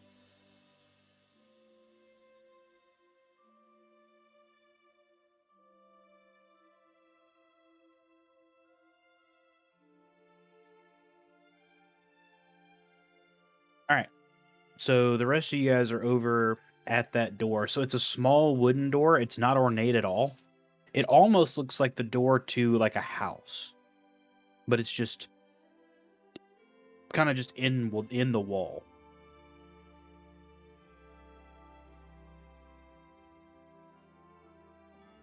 Hmm. Shall we? If you want, everyone, I can use my all-purpose tool. Well, I have thieves' tools anyway, I think. Yeah, I can use my thieves' tools and try to open the door in a way that like I'm just would let like as you're gonna go towards it, like as you're, I'm just gonna like grab the handle. Like, no, let's not worry about that, and I'm just gonna just push. Okay, alright. Sure. You go to push and it does not move. You, by all means. She kind of gives him like a little sassy look, like Eh, maybe you do need me after all. So can I? Well, okay. If I jiggle the door, can I tell if it's just locked, or is it like locked with like a heavy weight behind the door, barring it? So it Sorry is to ask you locked. questions when you're eating. No, you're good. Right. We ordered this like 2 hours ago. Oh, that's It's not great. But I'm hungry. I haven't eaten today. It is locked. You can tell that there is some sort of weight behind it, but you can also tell the door actually opens inward. Like to I mean- you. Right, Okay. outward, excuse me, yeah. Yeah. Inward. I was okay. right the first time. So can I try to open it with my tools? Yeah, roll sleight of hand. Can I add my proficiency to that since I'm proficient with thieves tools? Yeah. Okay. So it'll be my sleight of hand plus an additional 2. Nailed it, you guys. 10 total. So good. 10 does unlock it. It's just a basic lock. Yeah. Oh, Look at that. You guys, I'm a real thief. Remember, I'm a rogue. You remember? You are getting better every day. So when you Thank you. go, so the door's unlocked. As you pull the door open, the inside is just bricked up.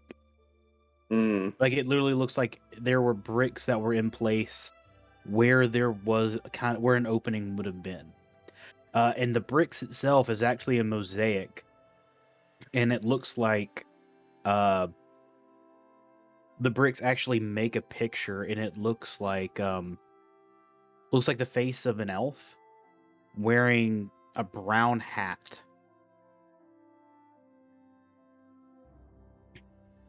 And it also looks aged. History check? Okay.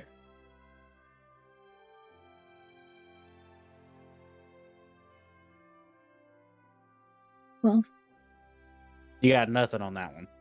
okay. I'm making Arcana check to like maybe discern the details to see if it like gives any like magical essence. Okay.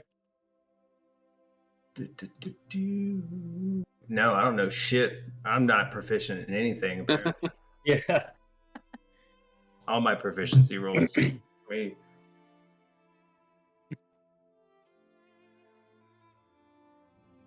This is very strange. So it looks like somebody just put a door on the wall. Because it's like completely flat wall when you open the door. Well, the bricks that are behind it do not match the bricks to the rest of the wall. Okay.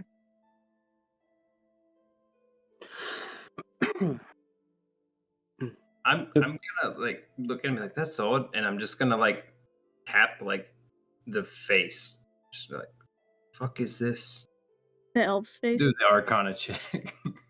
Why is there something on here? You get old finger tapping test. Very peculiar. Hmm. I'm gonna do a quick scope around the chamber just to see if there's anything that's changed or happened.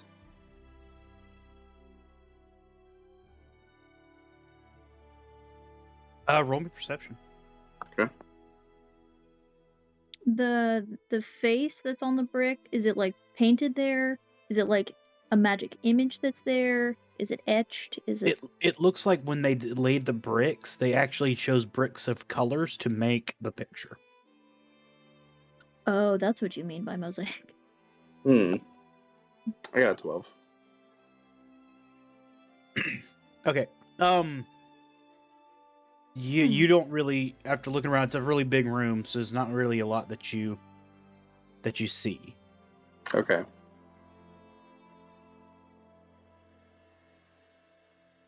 I just say to the party, yeah, guys, I don't know. I'm pretty stumped. It's a nice looking picture, though. Maybe it's a secret door, maybe? I mean, the place has fallen into rubble, but a little weird not to see the. What did you say his name was? Kesda, not in his throne? Yes, it appears everything has been gone for quite some time, but this wall looks very intact. It appears like we've a hit a wall. dead end. Just a wall. We should probably go look somewhere else. Yeah. Not a Yeah, bad yeah, idea. Mel. Oh, go ahead. I just said not a bad idea. I don't. Yeah, Malik, did you notice anything on the throne when you're up there? Anything of note? I don't know. DM, did I? Investigation check? Or... Not when you're sitting up there now. No. I ain't say shit. I saw y'all and then I jumped. I saw bird people. Hmm? They're dead. Are there any? So we don't. There was no nests that they had on the top of the room. No. Okay. I do not know if we can proceed any further. Perhaps we continue exploring the town, yeah? Right. I mean, yeah, we have to figure out why Irlandez was shut off from the world for the past 10 years.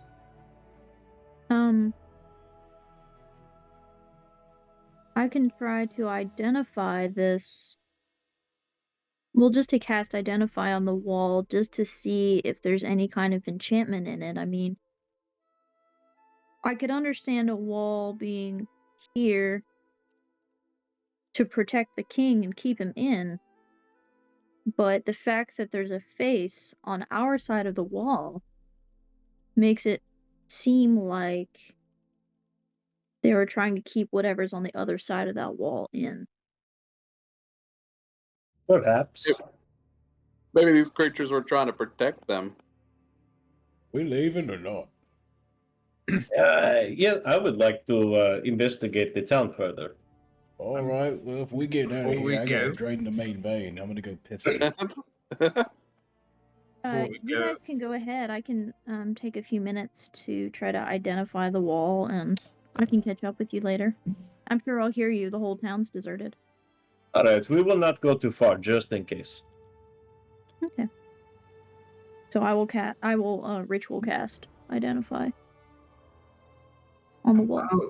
While Okay, she's- well, while you're doing that, Malik has started peeing on the wall. Cool.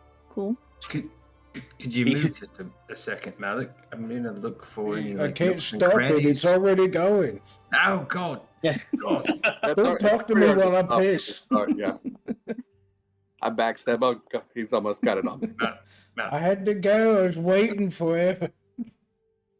I just want to see if there's any like little hidden cranny. Oh God, that smells foul. Yeah, I don't bet look you'll at it, find Cassius. Don't look at it. It'll look back at you. Malik, don't you ever drink water? What's water? What's water? Last time I saw water, I threw someone in it. Yeah. That's true. Once he gets done pissing on the wall, I'd like to, at one more time before I go, I'd like to roll like maybe an investigation to see if there's any like hidden switch or anything on the. Okay, you can do that. And Francesca, you can do a ritual for Identify. No, 'Cause it I'm takes- just not takes about 10 good at minutes. Shit, Mhm. that's an 11. Nothing that you see. Nope. Cute. Time to go. So as you guys are turning back around, Malik, you notice that as you guys are leaving the throne room, heading back out while Francesca's still there performing her ritual, there is a beer glass on the ground. Where'd this come from? I'm gonna pick it up and just kind of see if. It's full. Oh. It seems like somebody's left us a present. I'm gonna slam it. Malik, did you Not bring gonna- that from the tavern? I don't know. I didn't announce it. I just picked it up. and was like,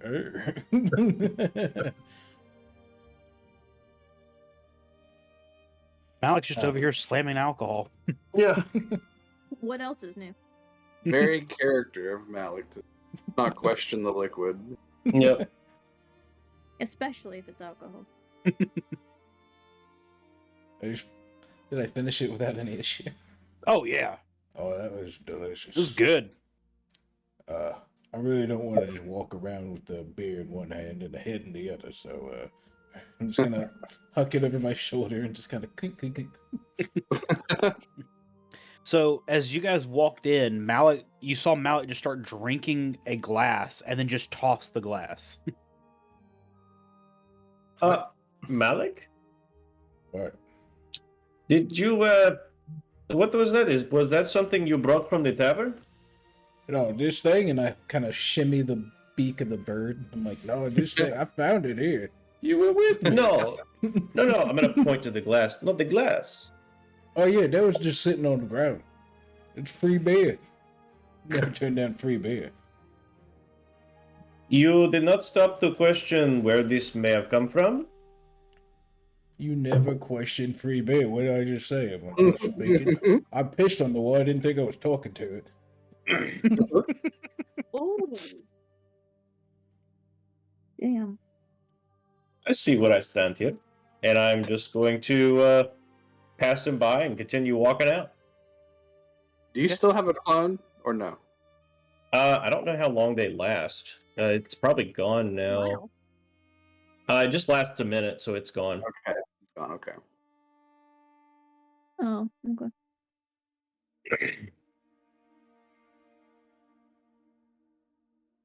I look over at Vestar.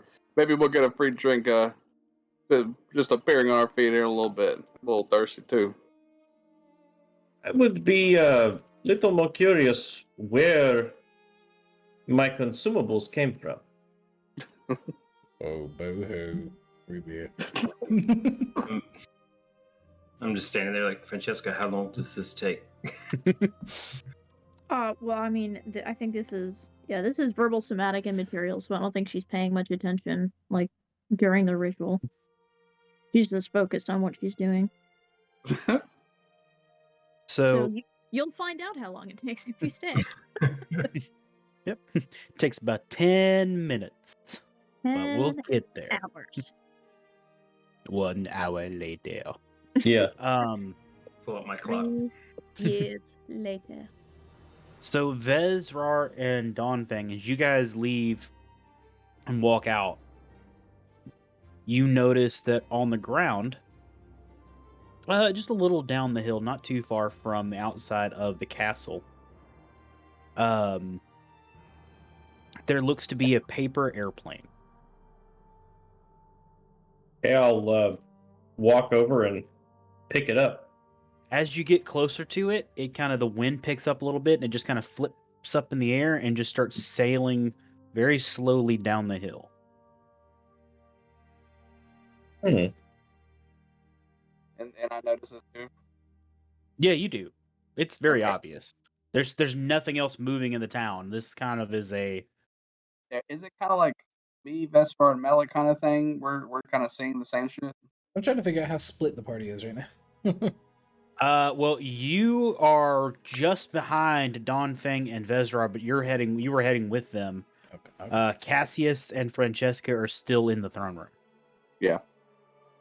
I feel like we are being led somewhere.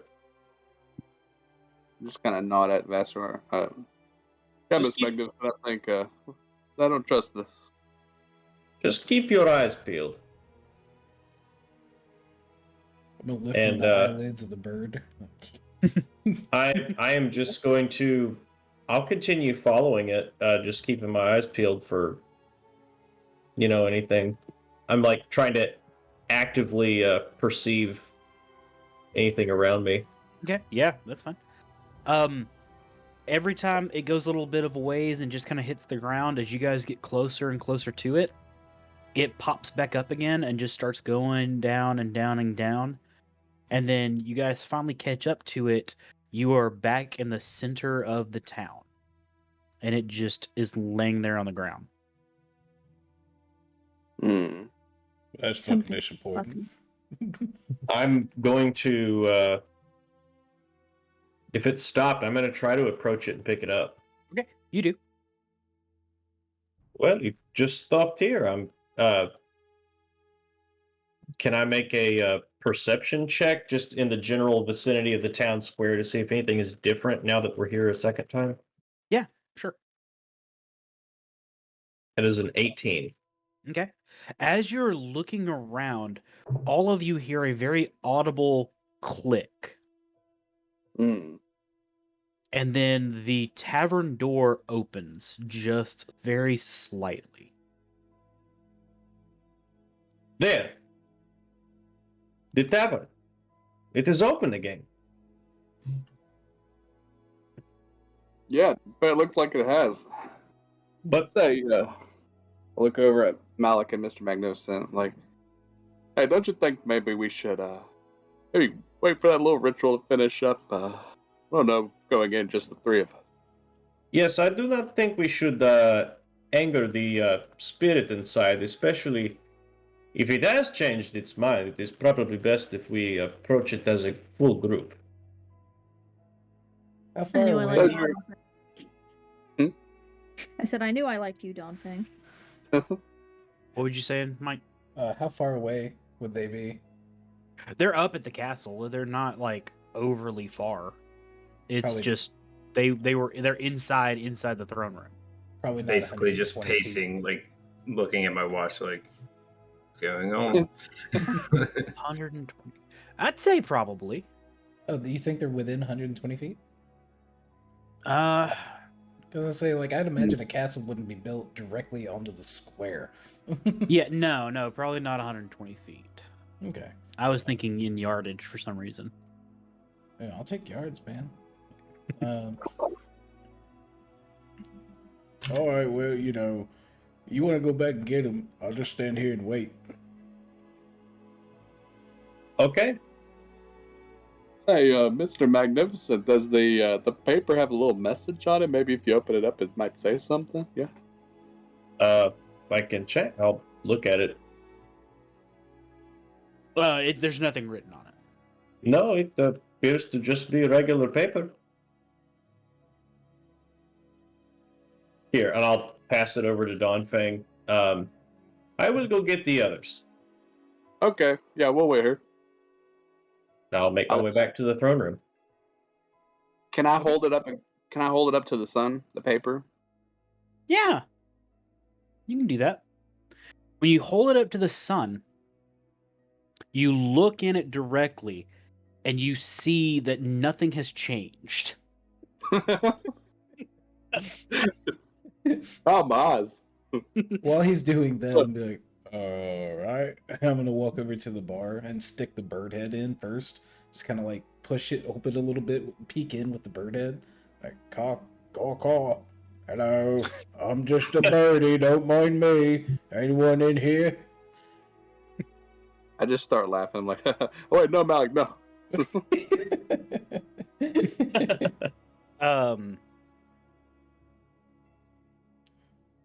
Do you look inside when you do that, or do you just shove the bird head in and I it's still all shoved the way out? I just shoved the bird head in just enough so that it's like the front, like where its eyes and its beak are.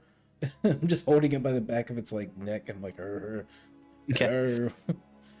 When you do that, you hear a very deep, almost a little raspy voice, as if it hasn't spoken words out loud in quite some time. Please don't drip on my floor. Oh, I'm sorry. Oh, fuck. I'm gonna like set the bird head down outside, just kind of like peeking. Hello, there's somebody here. Okay. All right. So we're gonna pause right there real quick. So let's head back over to the throne room. Make a peek. Yeah, I'm gonna peep too. Okie That's dokie. fair. All right, I'm on my way back. You're on your way back, but inside the throne room itself. So Francesca, you are getting ready to cast your ritual on the doorway, Mm-hmm. and you're setting everything up. You're getting ready. You're channeling your magic. Cassius, what are you doing? I basically have like my pocket watch out. I'm like, everybody left. Like, just how long is this gonna take? There's nothing wrong. That like it's just a brick wall with a mosaic of some weird elf on it. She kind of like turns and gives him like a pointed look, and she's like, Not everyone is as useful as having a gun, you know. Not It'll just, only take a few minutes. it's not just You a don't gun. have to stay with me if you don't want to. I'd rather not leave people behind. How this works. I'd imagine Well, you're leaving 3 others behind by staying with me. they're the ones who walked away. That's not my fault. Well, that's true. May I ask about a function of this spell? Because I would like to do it in a slightly different way, if possible. Sure. I don't know if you'd let me do both simultaneously. Obviously, this spell is about learning about one kind of object. You know, everything that it's about, what spells are affecting it, what spells created it, all of that. But there's also a line that says, if you touch a creature throughout the casting, you learn what spells, if any, are currently affecting it.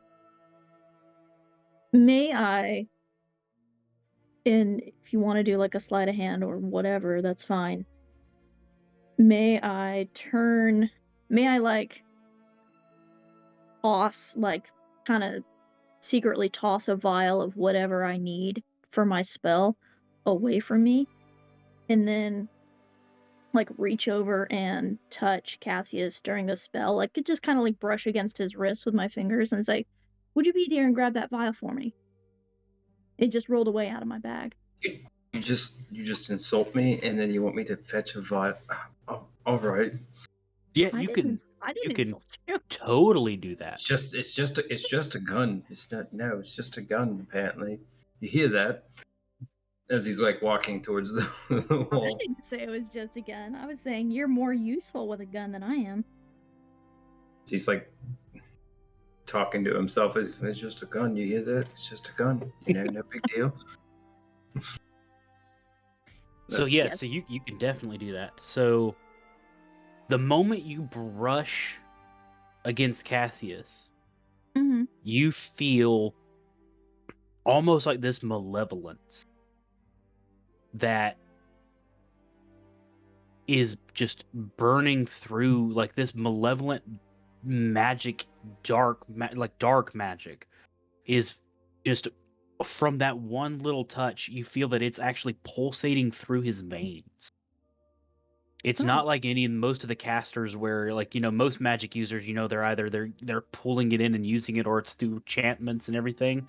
You almost feel like that magic is inside him, and it feels almost alive.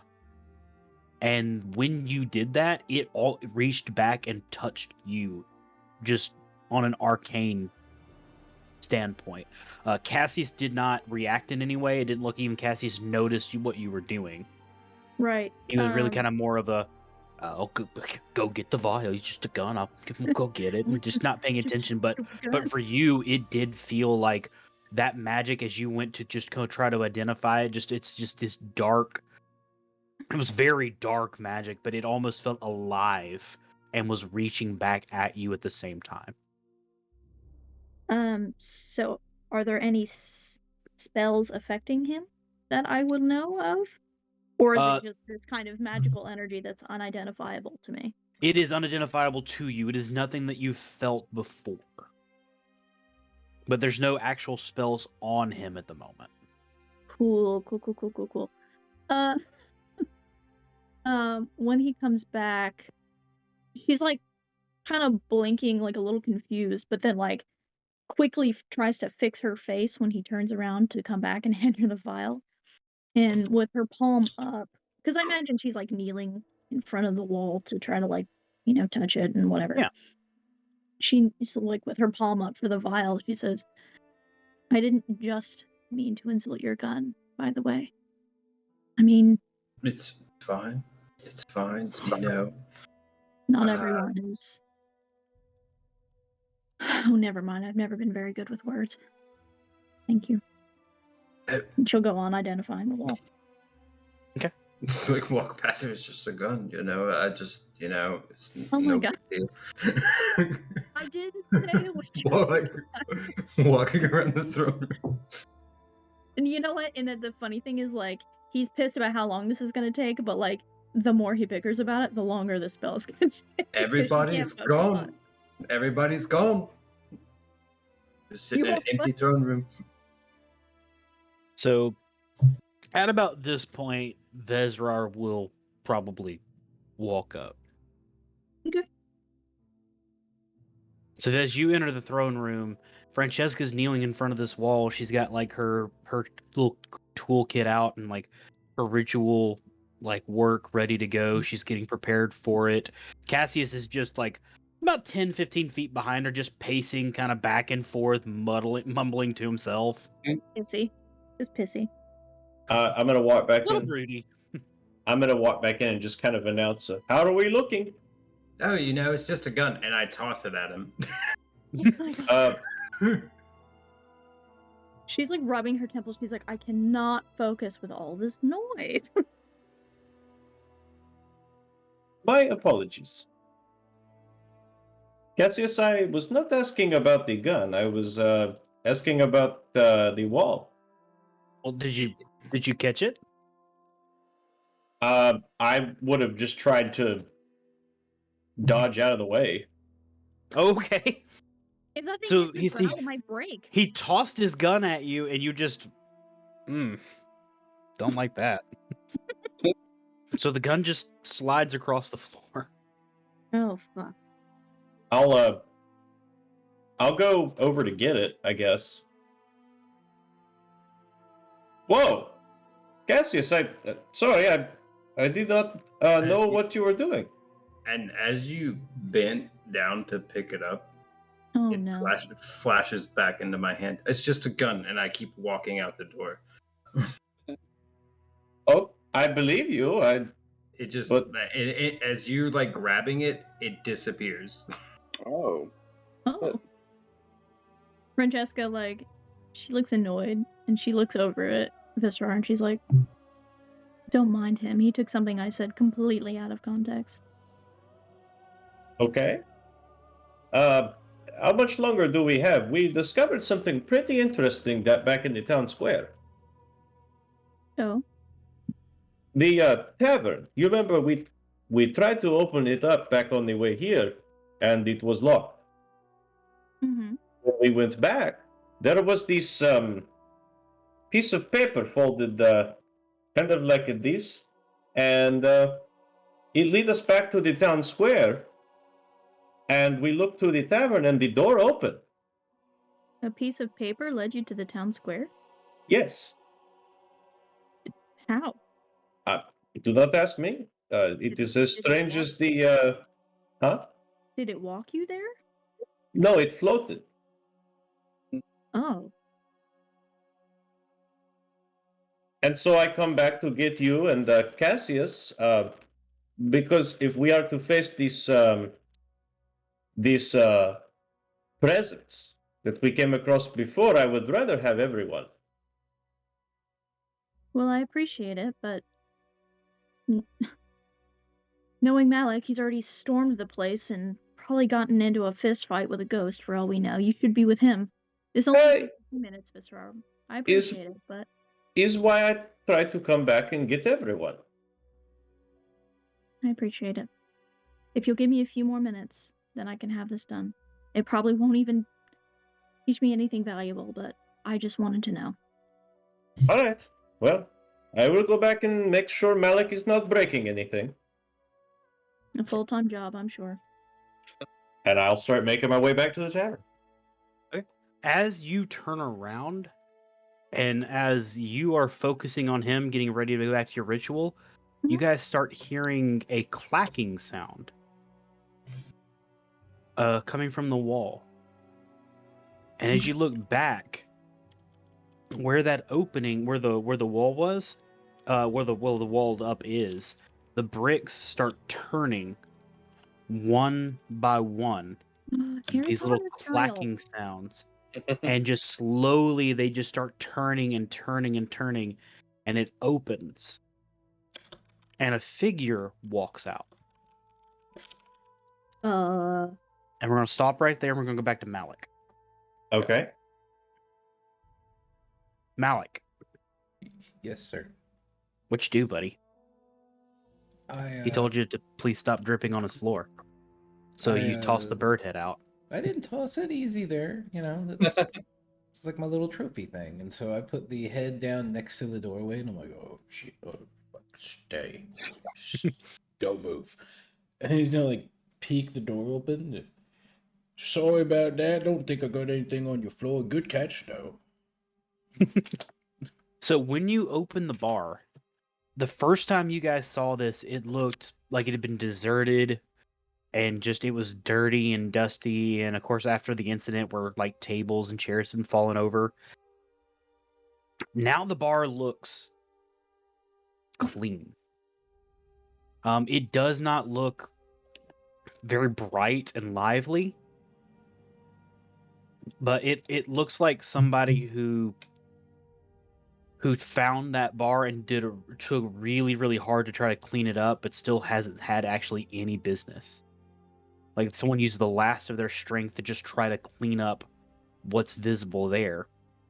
You do also notice that at the bar there are 2 pints, fairly tall pints of what looks to be some sort of ale. And standing behind the bar is a goblin. Now Harry? this goblin is, most goblins, 3 to 4 feet tall. This one's about 5'4". Like he's a big goblin, but he doesn't have any of the characteristics of like a hobgoblin or anything like that. He just looks like a goblin that, he drank his milk as a child. Yeah, he corn fed. Mm-hmm. he ate his cornbread. He was a victim to Big Milk. Exactly. And he's got his arms crossed. And he's just kind of looking at you. You really shouldn't be in here. There's a really pissed off tornado that likes to throw people out of here. Don't laugh, Blake. I was until you said don't laugh. I had it until that point. Have a seat. Okay, yeah, just 2 seconds. I gotta talk to me bird. I'm gonna lean out the door and go, "Hey, yo, Don, Fang Man, Don, you there yeah. with the head? You drink beer? Well, I'm not a big fan of the stuff, but I'll take a couple sips, I suppose. Wait, what's going on? I just kinda go in. No. There's no bear in here. Just a pissed off tornado. I'm gonna go wrestle it. You stay here and tell them that I'm busy. And shut the door. I mean, I'm trying. If you shut, I don't know. If you shut it, I'm going to try to push. The door opens. Oh damn it! But and I'm just like confused. Like this is the one that we were just in, like last week, right? Mm-hmm. I'm just like, wait, I don't understand. I look at the goblin, and I start speaking to it in its tongue. What are you saying? What is this? And I just start saying, "Oh, hey, Mr. Goblin, how you doing?" Fine. Tired. I didn't tell him he could come in. I told him to stay out. Oh, weak. Come have a seat. Well, we should really get our group back together, but if you say so, and I just kind of sit down next to Malik, just kind of smiling at him. Me smiling at Malik? Fucking look at me, look at him.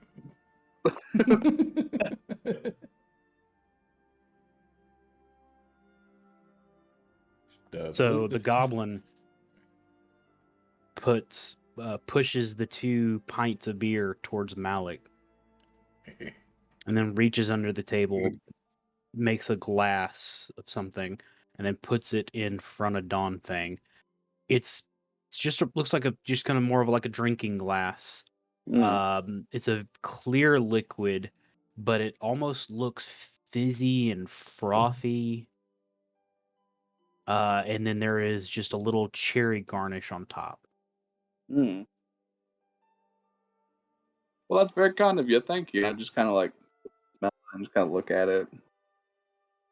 Does the beer taste like the one that I had in the castle? Mm-hmm. Hey, somebody's going around stealing beer from here. And leaving it all, I found one just like this in the castle. That's so. You don't sound so surprised. I'm a little bit worried. I think there was something in it because this place looks really top notch. Really does. I like what you've done with the place. Where'd the tornado go? Oh, he's locked in the back. You better keep him. He's a dick. Start drinking the beer. So, a couple minutes goes by. He just, anytime your glass empties, he just starts to fill it. He didn't really say anything. He's just kind of standing there waiting. About that point, Cassius, you've now made it to the center of town. And looking around, the one thing you notice that's different is the bar door is open because Donvang did not shut it. What did you just say, Cassius? I don't like to leave people behind. What did Yeah. you just say? Oh, I know. I know. I know what I've done. Oh, the door's open. Isn't there Where a dead are bird they? head on? Yeah, as I said, it's a dead bird head just sitting Oh yeah, there. and there He's is just a like- there is a dead Birdman head, just That's at the it. side of where the door is. Oh, So if you needed a clue, Right. Oh, It's just a Malik. calling card from Malik. I will gingerly step past the bird's head. Is this where y'all went to? Hey, there he is. Yeah, Cassius. Yeah, yeah. Nothing more than a gun. What's up? How's it going? What was that? What? Austin, Mm-hmm. as you step through the threshold, you almost feel like a weight is off of your shoulders. But there's also a weight to your side that feels missing. Wait, I will instinctively reach to my side. There's no gun. That's weird. That's never happened before. And the goblin now looks very intently and it's just, sorry. I'd rather keep that outside. I mean, to each their own. I mean, Malik was thrown outside and now he's inside. I mean, Took care of it, apparently. But yeah, but it does almost feel like inside you, almost where your soul is there's now a weight that's kind of lifted. kind of do the at the door, all right, who are you? Are you the one who threw him out? That was a tornado. Constantly fidgeting, Come sit. hello. Name's Cassius. How are you? Well, weak, tired. Well, All right. But your bar's a little rundown. this Great was the opener. most I could make of it. I mean, right? Shame. Kelendez has been cut off from the world for the past 10 years. Seems a little Far much for this. longer for some of us. What? Come sit. Much to discuss. Now But it's we the are others. waiting. We are waiting for one more party. I will sit by Malik. Yeah, he's Scooch bouncing over, to big the man. little the pat on the seat. Come on, it's Yeah. got free ale, and you know my saying. You know. Hold on. Am I doing this right? And then I'll throw my duster back as I sit down. You look like a fruit cup. Ah, that's what I was going for. You did it flawlessly. Can I get a beer from my friend here? Yeah, he goes. He sits a beer next in front of Cassius. It's on him. Don't, Right, it's- don't. yeah, right. All right. just And immediately, like, do the nervous, like, kind of like glance back at the door and just start like a little too much for probably someone his size. Well, I got two. In proportion. What's wrong, Cassius? It's just a gun. Yeah. Oh, I think your gun's an average size. It's delightful. Some say it's just the perfect fit. yeah, it's a real showstopper there you got. They say too big guns that are too big are uncomfortable. Oh my god.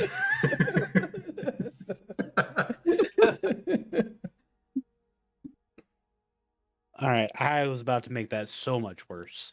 Go ahead. Go ahead. Might as well.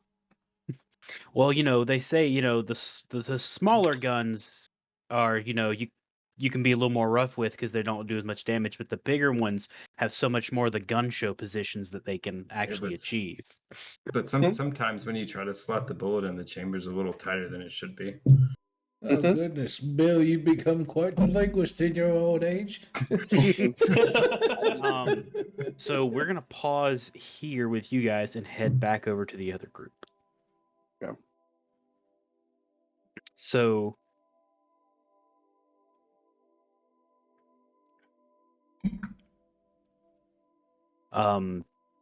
so Francesca and Vezrar, like I said, a figure comes out from where the wall was.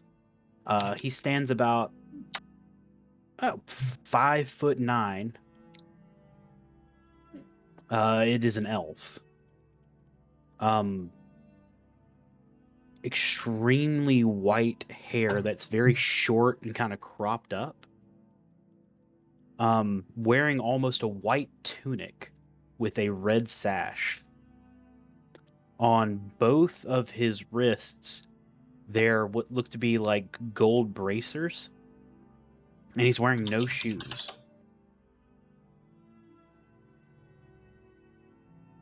And as he steps out, the bricks behind it start slowly moving back.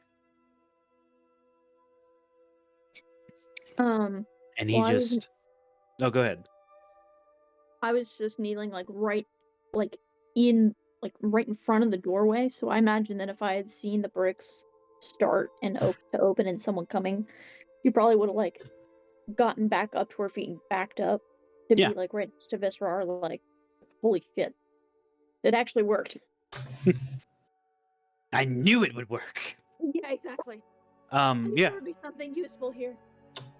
So as you do, as he does, he starts staring around, and then he focuses on first the two bodies that are on the floor, and then he looks slowly back over, and now he sees both of you.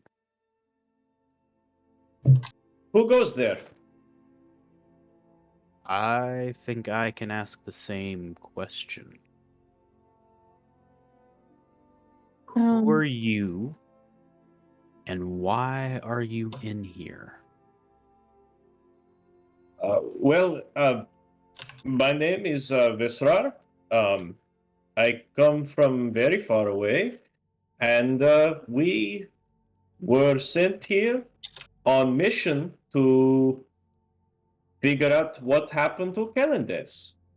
The rest of the world has not seen or heard from Kellendes in about 10 years, and we were sent here to see if we could discover who is left, what is left. So it is a relief to finally see someone somewhat benevolent, unlike this unfortunate creature here. And who are you?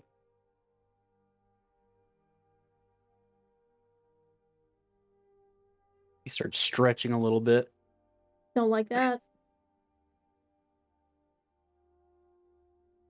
All right. You said your name is Vezrar? That is correct. Cool. He walks right up to you. Hit me. I do not wish to hurt you. Hit Uh, me. Or I hit you. Okay, Nope. Francesca steps between the two. I'm rearing a fist back. Francesca, what? You said this guy's like 5'7" ish. Yeah. I mean 5'8", 5'9". Like he's not very tall in considering for like elves.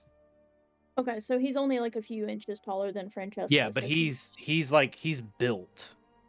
Like he seems like he looks lean but strong. he's thick. She'll look at him, kind of like trying to push Vestrar back a little bit with the hand behind her, and just looking up at this person like, you didn't answer the question. Who are you, and why would you want him to hit you? You're right. Apologies, courtesy is should not be lost. You may call me Abel, Oh, and I would like him to hit me because I would like to know how strong he is. why? Why not? Why don't you want to know how strong I am? I was going to ask you next. Typical. Men go first, huh? Well, then by all means, ma'am. She like stares at him. And then Well- she like whispers back a little bit at Vestrar. She's like, what should I do? You're gonna hear a voice in your head. Just hit him. She just decks him across the face. Okay. Roll strength. Not even an attack, just roll your strength damage. Damage or a strength check? D4 plus strength. So for me, that would be a +1. So D4. 1. So 2. Not bad. What about you? If you insist, and I'll just take a swing at him. Okay. So you said a D4 and then add my strength modifier? Mhm. Okay. That is a 2. I have a +0 for strength.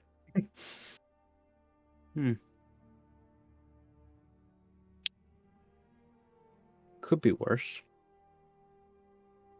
Could be raining. Very well. So tell me, why are you in here? Well, we had first tried to go in the tavern. There was this very terrifying presence. Was not a spirit so much as I do not even know how to describe it. Wait. The door opened? The door behind the bar, there was this horrific. No. The bar door opened. Yes, we were inside it earlier, right, Francesca? He books it towards the bar. What the hell is Uh, going on? I do not know, but we should probably go back to the bar, I would say. I didn't even get to finish my spell. Come on, hurry! And I'm She, gonna like, start. starts to like huffily gather up all her supplies. I'm gonna start dashing after him. She's like, I'll be there in a minute. I paid money for this.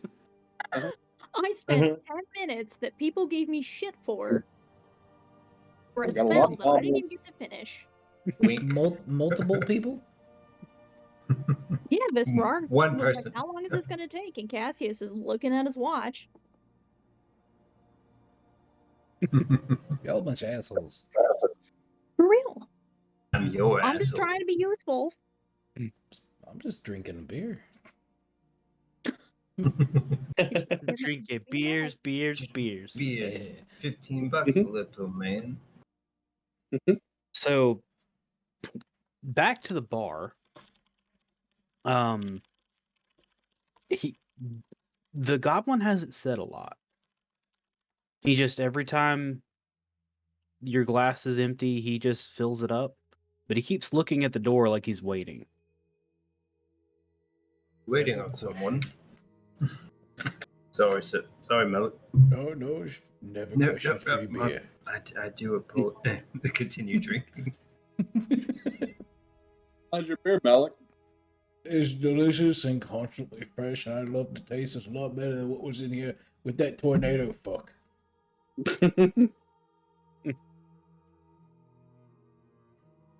Yeah, whatever this is, I love it. And I just take a big drink.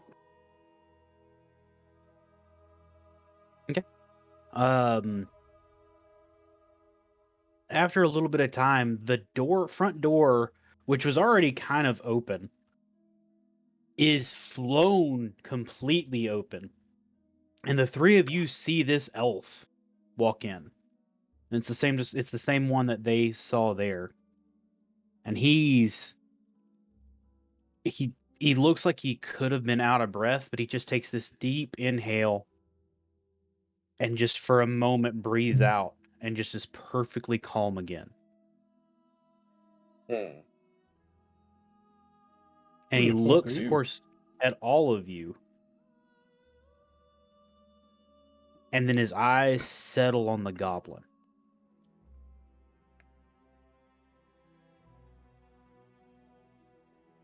And for a moment, it's like it's perfectly still in there. And then he leaps at the goblin and just goes in just to come down on him with a fist. Oh shit. Oh, Shit. Can I, in reaction, do something? Well, what are you gonna do? Silvery barbs? you're Oh, like, don't hurt the man who's giving me beer. Yeah. Well, actually, no. I guess silvery barbs would be more of a combat thing. Can I just try and no? Well, hold on. Let's look. You can look. It's about rules. Yeah. I didn't know if you were doing rules behind the screen, so that was my initial reaction. But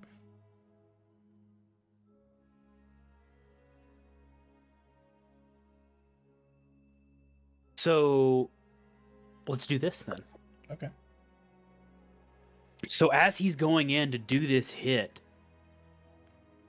Malik says almost this word under his breath, still has his beer glass in his hand, and just all of a sudden it looks most like silver thorn vines just immediately erupt and block from where Abel was about to hit the goblin.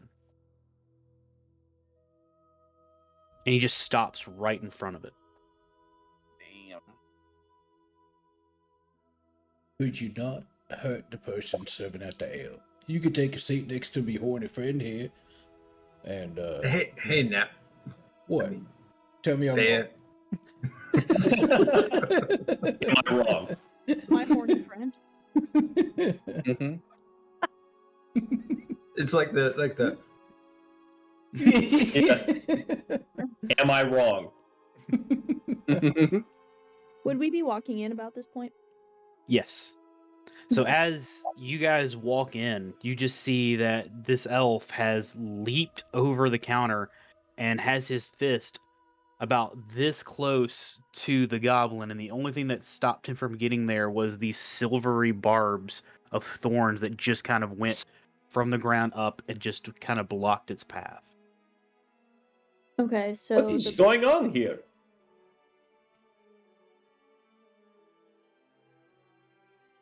So the elf steps back a minute. Right, Manners. Apologies. He turns and looks at Dawnfang, which would be the closest one to him. You. Hit me. Okay. Yes. Yes. So you're gonna roll your unarmed damage. Okay. Perfect. Like for Kills you, him. it's different.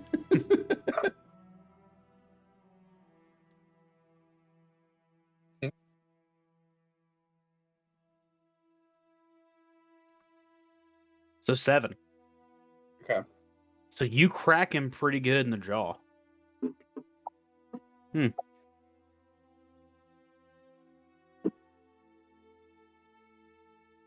Monk? Yes. Yes, I am. Nice.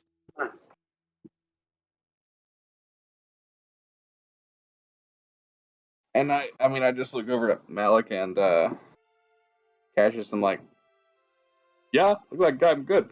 And I just kind of sit back down. So as you look over, Malik's having a good time at this point. Cassius is fidgeting with something in his hands. Do I see it? I mean, you might be more focused on this elf at the moment, but if you go over to nudge Cassius, you definitely would see it. Because now the elf's looking at you. Oh, Your turn. what? Hit me. You want me to hit you? Yeah. You know, I'm not normally one to turn to violence. I know looks can be deceiving. I'm here for the ale. I'm really trying to keep everything as simple as it can be. I'm trying not to ruin this good bartender's evening. Am I right, mister? I didn't catch your name. The goblin looks at you and goes, "No, hit him. He won't shut up." Okay. Until you do. Once again, with Until like, you do. is it a spinny chair? Am I in a spinny chair? You're in a bar stool. Okay, good enough for me. As long as it spins, I'm gonna like grab the bar and on the lip of it, I'm like, just like backhand fist. Okay. Yeah, roll it. All right, so that's a D4 plus strength. Yeah, do a D6 since you're doing that with the bar. Yeah.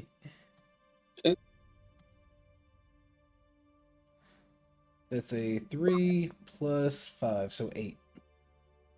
Okay. His head actually moves a little bit with that one. Ow. The fuck are you made of? Wow. And he looks next over at Cassius, who's just still fidgeting with looks to be almost like a holy symbol, kind of like a domino. You don't want me to hit you, do you? Well, it'd be rude if I didn't at this point. Barkeep said it's okay, hit him. I don't really punch people. That's not my thing. Can I go again? Feels like a carnival game. What's a carnival? A little place that has little things you can do. Love them. Don Fang is well traveled. I mean, all right. I don't hit people, and like as he does it, like flips it and like pocket like into his coat, and then like his like sleeve, and then I will hit him. I do 1. Okay. You're right. You're not one that hits people. No, who introduces themselves and wants to get punched? What is wrong with you? I guess I didn't introduce. I introduced myself to the other people. I asked for forgiveness. My mother would be upset if I didn't have good manners. My father would think it's funny. My name is Abel. I actually came because some of the wards went off that there were people inside the castle, and that's when I found your friends there who are wandered off.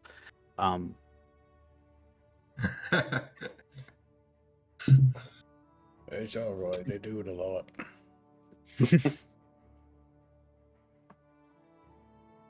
as he pulls into the void. I did. Yeah. Sorry. Just pull a big ass fucking slice of pizza. Yeah. Oh, wow, he really is magic.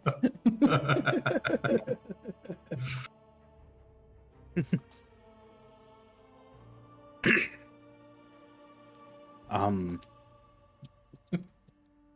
what were you doing in the castle?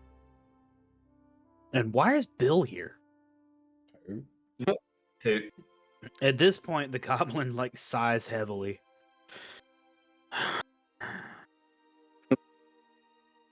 I thought you would be far more level-headed than your father and your ridiculous brother. Strike. It's been a long time. Your brother and your ridiculous father. Sit down, Abel. I needed to talk to you. And them. I'm gonna try and like scooch at fucking jeez, I almost said Tongar. Don Fang. And be like, you scoot over. I wanna hear it. It sounds Yeah. good. Yeah, you sit right here. Right here is a nice Can I do, comfy like, seat full- for you. So Abel puts his one hand on the bar and just flips himself over onto the seat. Wait, what? Can you describe that with a little more detail? Because I'm envisioning something fucked.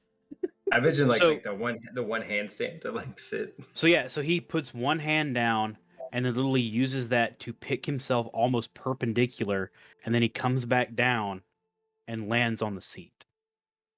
Oh, okay. Thank you.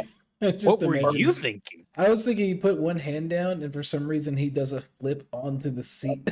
I was thinking some Skyrim glitch shit that just happened.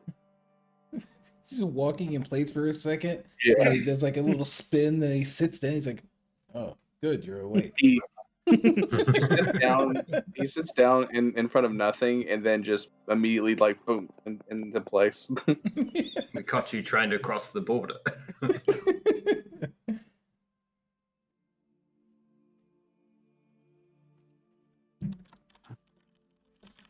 So what's going on? And where have you been?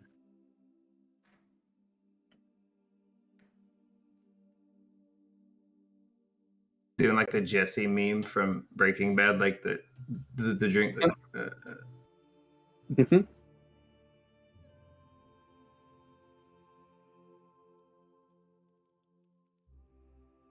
So Bill goes under the under the bar, comes out with a coffee cup filled with a very, very strong coffee smell, and sits it in front of Abel. You know why I cannot leave.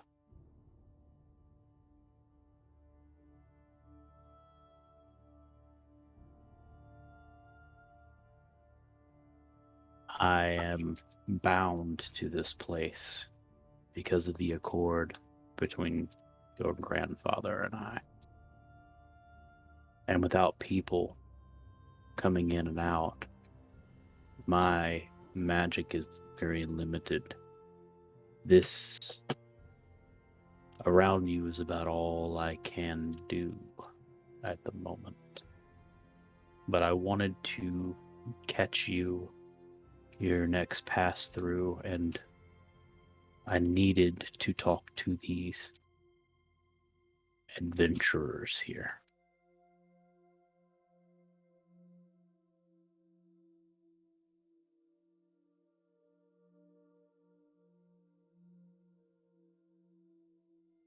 So Okay. Abel takes a deep breath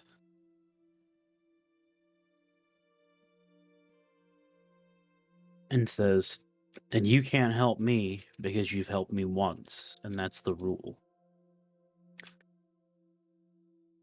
That is exactly the rule.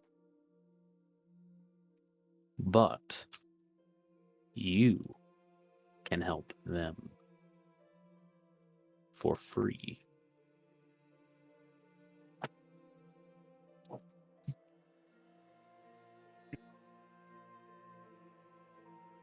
Abel You're thinks safe. about that Sorry. for a little moment and says, "Okay. What do I need to do? Just tell them what's been happening and what they can do from here." Okay, sure.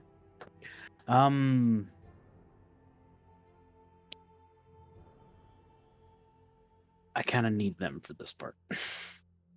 If y'all can hear us, please come back.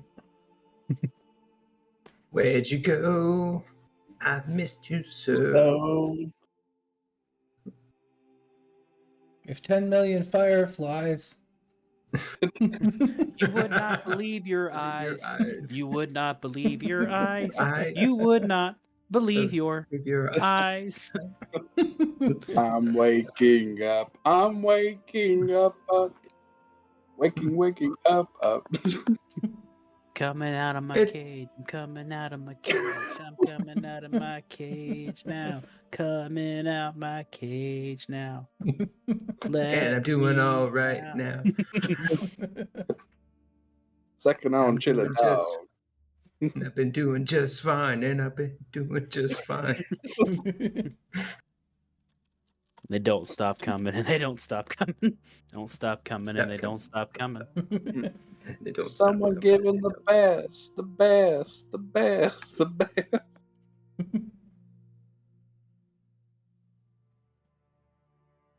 hey guys, I'm sorry.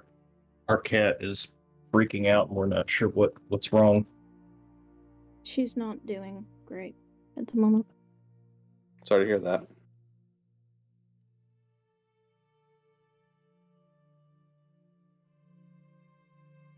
No worries. We understand. Okay. Kitty.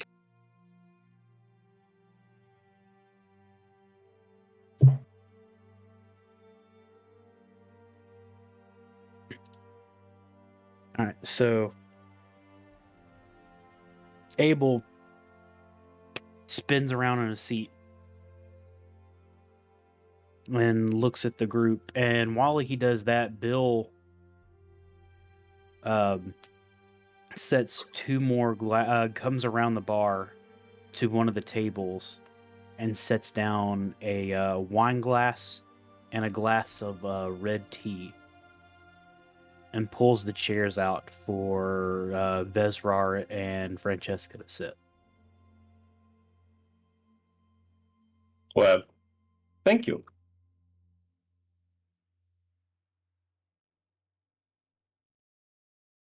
I'm gonna lean over to Kesh and be like, "You think he's gonna do it? You think he's gonna do the thing you made fun of?" Oh, let's see if he does it. See, just watch. Just watch. Start.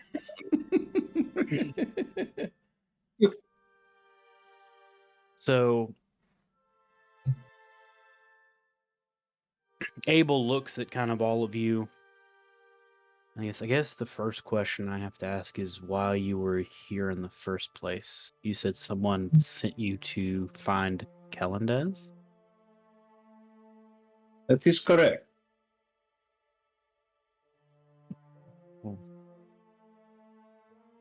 How many years has it been since someone's last heard of from here? 10 years. We were told it was 10 years, yes. It's been a lot longer for us. How is this possible?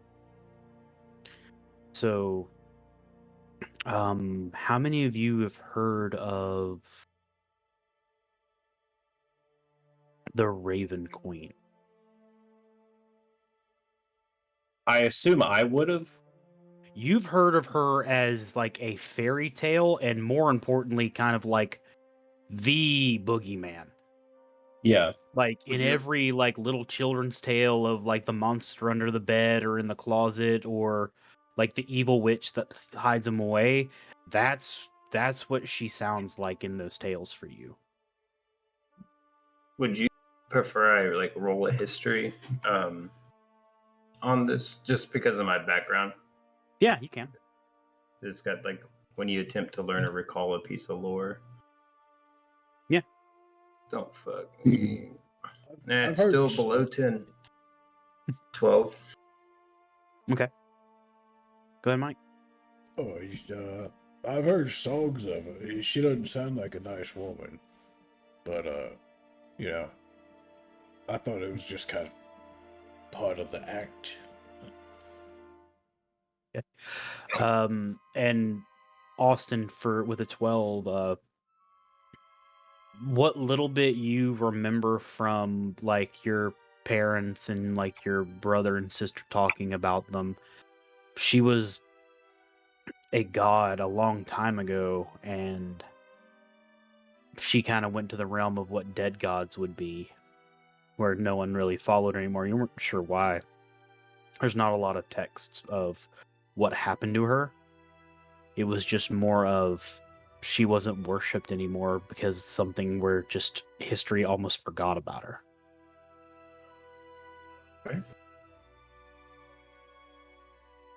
This is a very dark force. I am hoping she is not something we are having to deal with. You know. No. Well, no. A very, very, very long time ago, my grandfather got into a disagreement with her. At the word disagreement, Bill almost like snorts behind like a glass of his own. Tissue? And Abel just continues like he didn't hear it.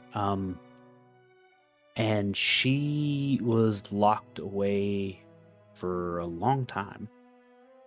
Her domain of Ravenloft was locked behind a fog of time that just would keep it insulated from the outside world.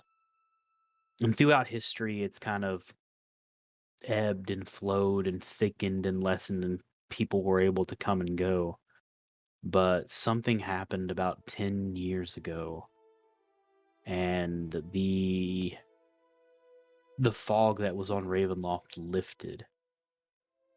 And the moment that happened, the Raven Queen launched an attack on Kellendes.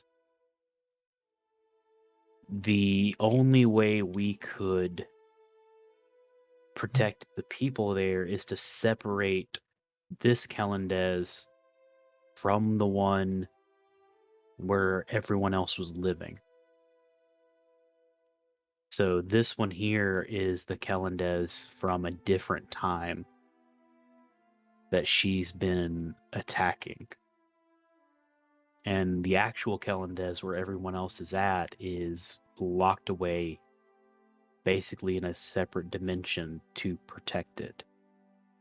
The only issue is doing so has severely drained the people that did that, and there's not, until she's dealt with, we cannot get them back, which is also set into flux. Pretty much all of the death people, unpeople, I don't know. They have a lot more free reign now than they used to. My granddad used to kind of keep them in check. So I've been going back and forth between the times, fighting a war with her. And that's why I came back, because we thought that they got into the throne room, because that's the only way to get between the two areas. Because if they get in there, if she can break through that barrier, she can... It could be very bad for a lot of people. I am relieved it was us who found the barrier and not them, but I must warn you. Earlier today, we actually ran across a few servants of the Raven Queen, I believe. They were dressed as knights and addressed us, and I believe they turn into a raven form when they leave. So they have been here within the city very recently. As he says that, Malik kind of like spits back in his beer. He's like, hold on. And he's gonna run outside and grab the head and go, I got one. See? This is what they look like. I'm sorry. A little bit.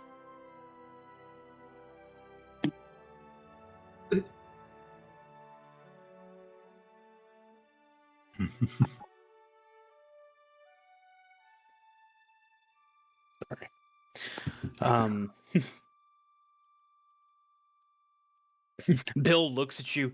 Not a drop on my floor. It's totally not dripping. Is it dripping? Is it dripping actually? Yeah. A little bit. It's a severed head. I'm gonna like kind of I hold would it have on thought it. the archway of the door. I'm like, if it starts to drip, I'm like, Also, in addition, you say this Raven Queen, she left her territory and began moving towards Kellendes. Do you know if she has anything to do with this Plague of Roses, as they call it? Plague. Not that I'm aware of. You said undeath, and there's been this infestation of roses popping up all over the world and causing. They're not roses. They're not roses per se, but basically it turns creatures into abominations, mindless beings. At this point, the goblin, who he's Abel has addressed him as Bill, coughs. I can answer the questions on that. Oh, But before we do, Abel, you need to get back to your father and tell him that the Raven Queen's forces are moving in on this time period, and I cannot do much from inside here without something to fuel my abilities. And he was like, I'll tell him, but you know he's not gonna give you that. Last time you almost got carried away. And that's the only time Bill has ever just gives this small little smile. It was a good time. But yeah, go. Bill. Tell him. So Abel sits up. Sorry about the quick in and out. It's very nice meeting all of you. I'm sure our paths will cross again. If you see any more of her forces in this area, can you try to keep them from getting into the city? If the real Kellendes falls, I don't know what kind of effect that's going to have on your world, but it These- won't be good. these people we came across earlier, they mentioned they were looking for something belonging to the queen, I believe. Does this mean anything to you?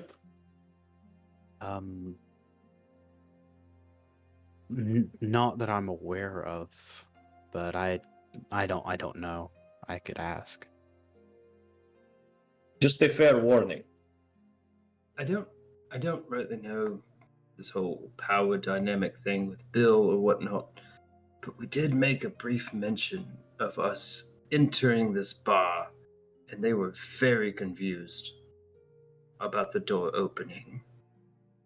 I'm not gonna be honest, I'm confused too. Bill, you haven't, anytime we've been here, you haven't opened this door for anyone. I need to talk to them.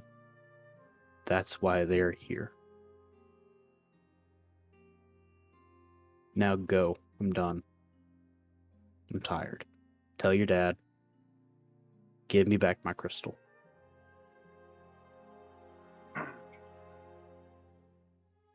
And so Abel shakes his head. It's like, yeah, okay, whatever. Nice meeting all of you again. I hope we see each other soon. And he gets ready to leave. And Bill calls out, and Abel,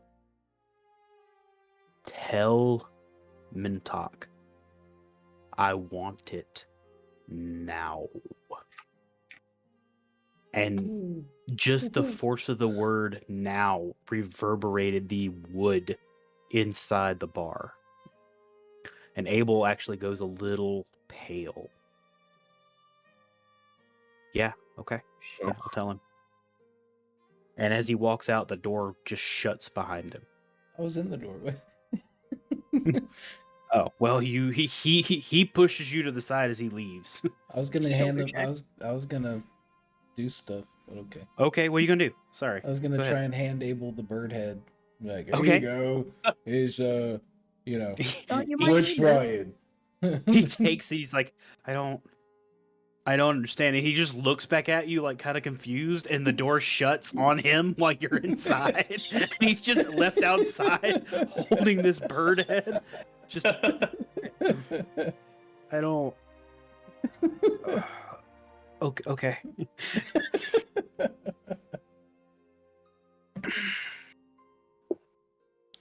So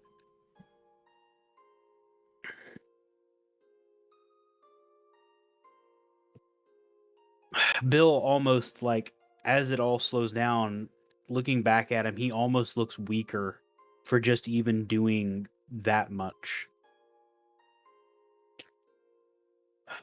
Will you two grab your glasses and move up to the bar, please? It's hard to speak out right now. Oh, of course. I'll go ahead and move. Who's he talking to? To you and Us. Visra.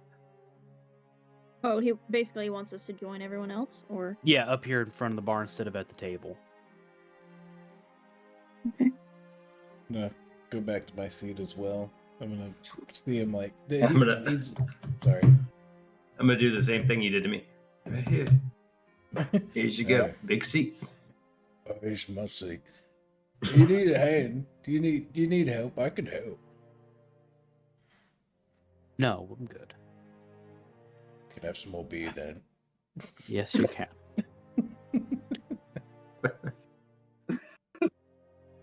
So, Bill goes and refills everybody's glasses, and then pulls a little bar stool up himself from underneath and sits down on it. I know this seems confusing, and I'm willing to answer as many questions as I can.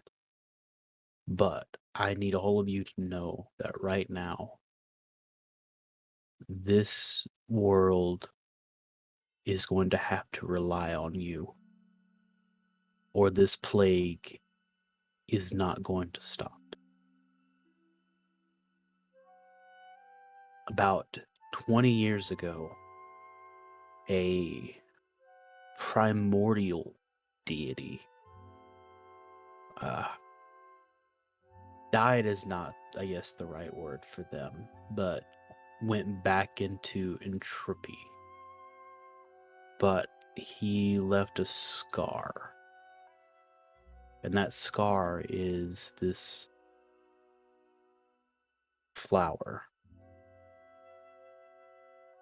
This plague of roses, as they say.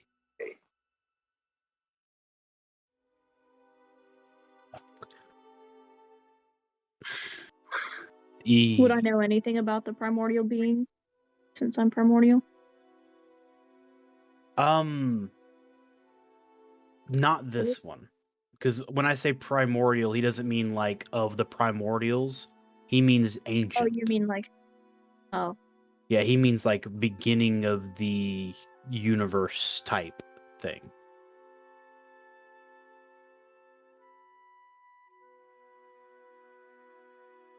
when the heroes of the time destroyed his essence,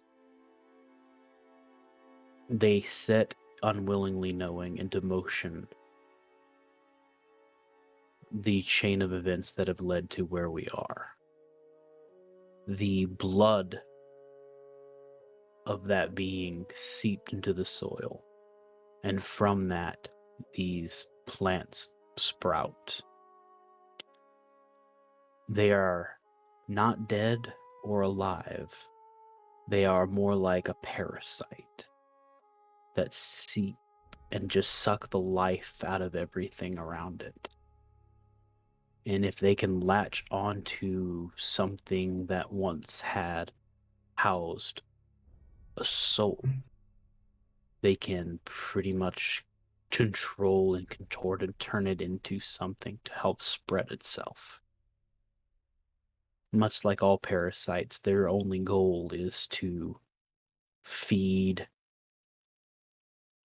and grow and breed and consume until there is nothing left. There is, unfortunately, not a lot that I can do to help you right now. But because of the old accords, I can still offer some assistance to each of you. You need to seek out the Temple of Ilmater to the east. Inside there is a runestone. And that runestone is the key to stopping the spread of this infestation. If you grab the runestone and bring it back, and I can help you fix this. And hopefully in doing so, we can also get the gods to come back and actually heal this world. You're about to say something? Yeah. You mentioned Ilmater. That's weird. We met a fellow earlier named Necrof who pointed us in the direction of Ilmater, his temple, talking about beginnings and endings, making a choice to either go here or there. What- Bill, his eyes almost go out of focus. And as they come back in, Necrof. I know who that is. The issue he's facing is the same that you are in its own way. This parasite feasts on life energy, so even those of his ilk and his army can't stand up to it. It basically feeds on that magic. So it's just as dangerous to the undead as it is to the living. Very interesting. I wouldn't He has trust it him on me. much, but he would want this plague gone just as much as the next person. Okay, he's Yeah. fine. He's fine. He literally pulled the dragon soul out of its body. Oh, I'm not telling you he's not Malik. evil. I'm not I'm telling going- you he's good. in He's any way. fine. I'm going to lean to Francesca and say, I guess you all right? It seems this person is not to be trusted. Of course I'm right. Maybe he's like a good evil. Yeah. Pulled the soul out of a dragon. What could possibly be anything but evil about that? Well, he could have killed us. He could have killed me. I was a little worse for wear, but he didn't. I assume it's because he wants you to fix this so he can continue to do his whatever. That's not important right now. Sometimes if you are because all... Oh, go ahead. sometimes just because he didn't kill us in the moment doesn't mean that he didn't have anything worse planned for later.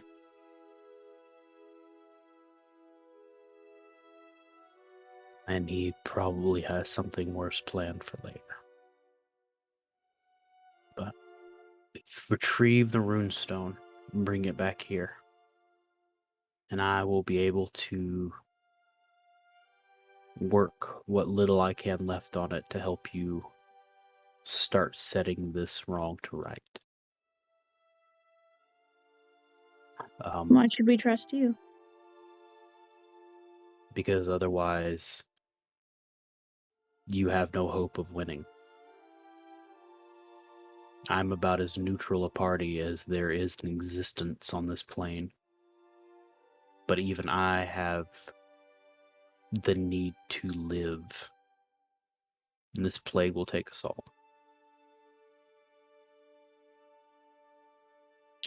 Why would it matter if this version of Kelendez was being attacked? If this isn't ours, if ours is somewhere else, whatever that means, why don't... Is the Raven Queen coming here? She's attempting. They moved Kelendez out of the way. Because there's things in the vault there that if she got a hold of it, there would be no stopping her. It's probably what those knights were after earlier. Possibly. But unfortunately for me, I am bound to this place in all times. Almost like an anchor. Which is why I can't leave like they did. Times including the future? All times. Which is why I can help to an extent of the rules. How would you like to change the rules? I assure you, if these rules can be changed, it not can be done by I or you. I'll show him the Taroka deck. Does this mean anything to you? Cards of Fate? That is correct. Are you wishing to change fate? I do what I can. You That's haven't why heard I of don't think him. a deck of cards can do that. You haven't heard of him. And as I do that, I'll cast Prestidigitation and do the Vesrar the Magnificent over his head. Oh, yes. I love it. It's Vesrar, you know. He's known across the lands. I I have met him come 2 quite a days way. ago. All I am saying is, if you are willing to come to the cards, I will. I can possibly change an outcome. Who knows?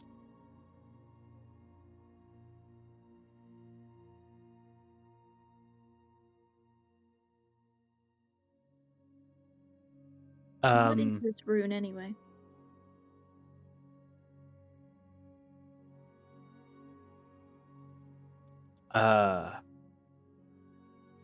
He looked first at Visrar, he looks. Try your card. See what happens. I will pull a card from the deck. Alright, you're gonna pull the Don John. Okay. The Don John. Isolation and imprisonment.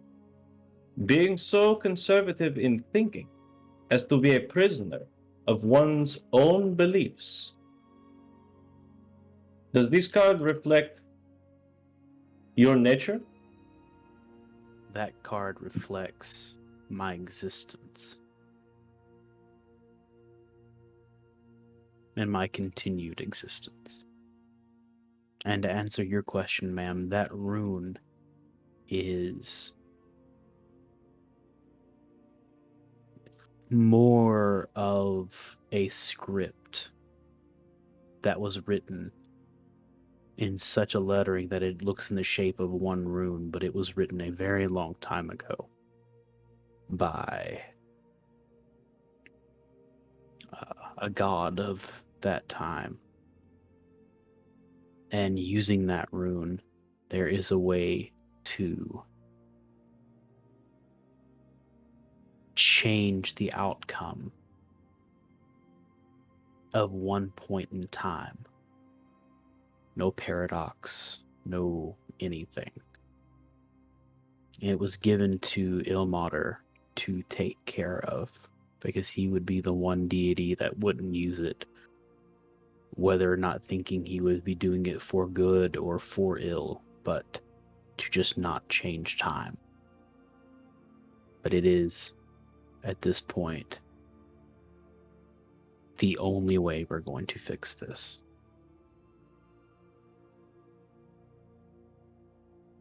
Is he going to let us have it? He is not there to stop you.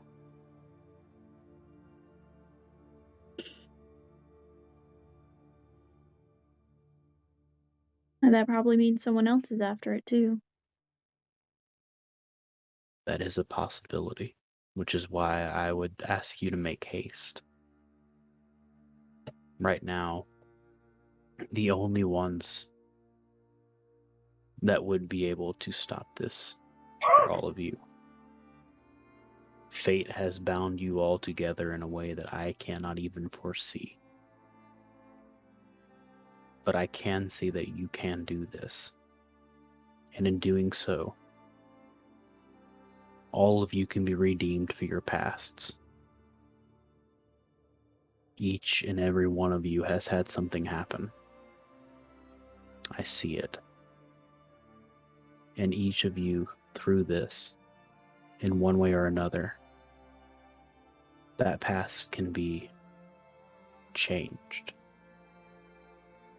And in that way, that weight will be lifted.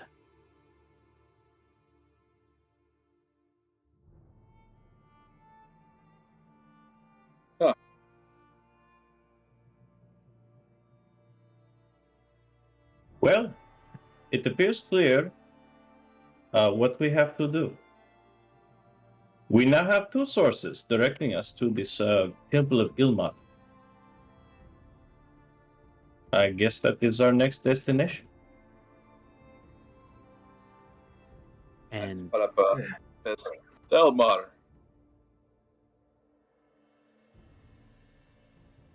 if you guys can return with that, not only can I help you on the next steps to this, but that will also allow me to give all of you a gift in return. And hopefully that gift will protect each and every one of you on your journey. But right now, I don't have the strength to do anything on my own.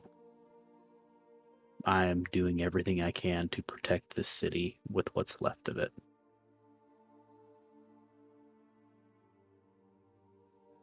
Not But he- too not too Go ahead. fond of temples, but But he reaches into a bag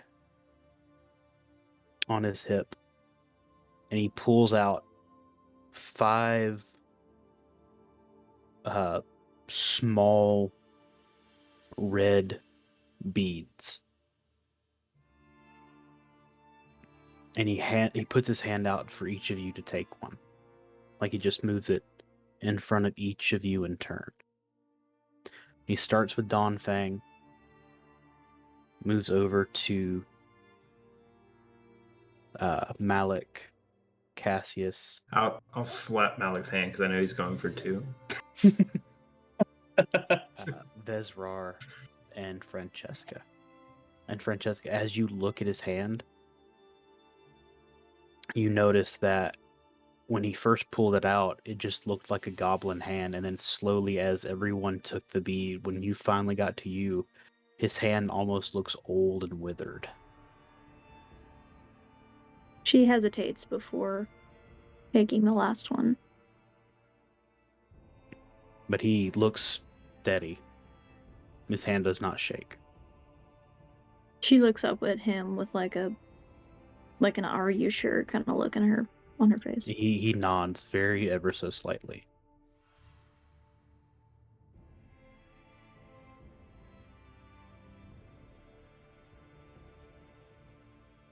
He puts his hand back down. This is about as much as I can give you now to hopefully get you back safely. I do know that there is a warrior guarding the temple. I don't know if he will be friend or foe, or how he will react to you asking for the room. But this is all I can do. All of you can roll a perception check for me. Okay.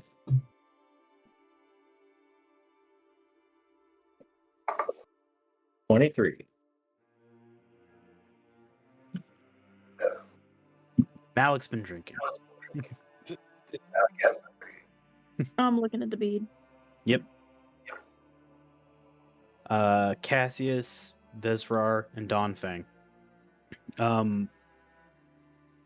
Vezrar especially, and Donfang especially, notice that the bar, almost the areas are not that aren't at the bar itself, they look like it's starting to almost age and decay around it, as if there's dust starting to settle over. And right now, the only thing that doesn't have that is the bar where you guys are sitting and the door. Hmm.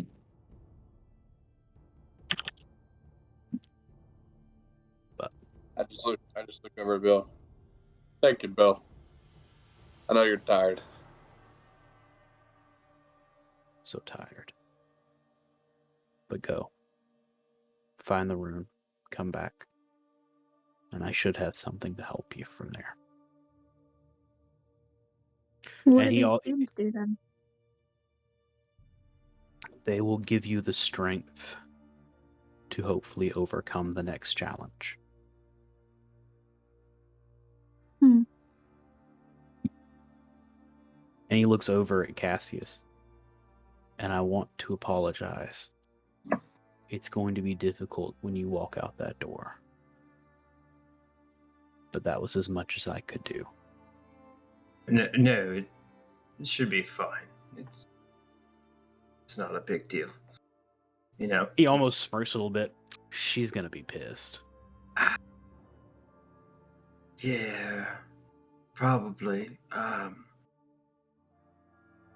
We'll worry about it when I get to the door. Y'all She- go. His benefactor, as it were. I think you met her slightly for a moment. But go. Back to your ship while you have time. The Raven Queen's sending another force here soon. You do not need to be caught up in it. We appreciate the guidance and the help.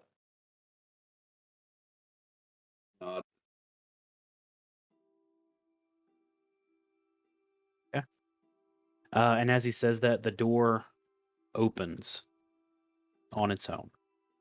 And now all of you can look around and see that the bar is in, other than the seats you are sitting on and the bar itself, look to be in pretty bad shape. And looking back, even Bill himself is looking older. Finish my drink, and then I'll lay, let's say like 10 gold down. That should about cover everyone.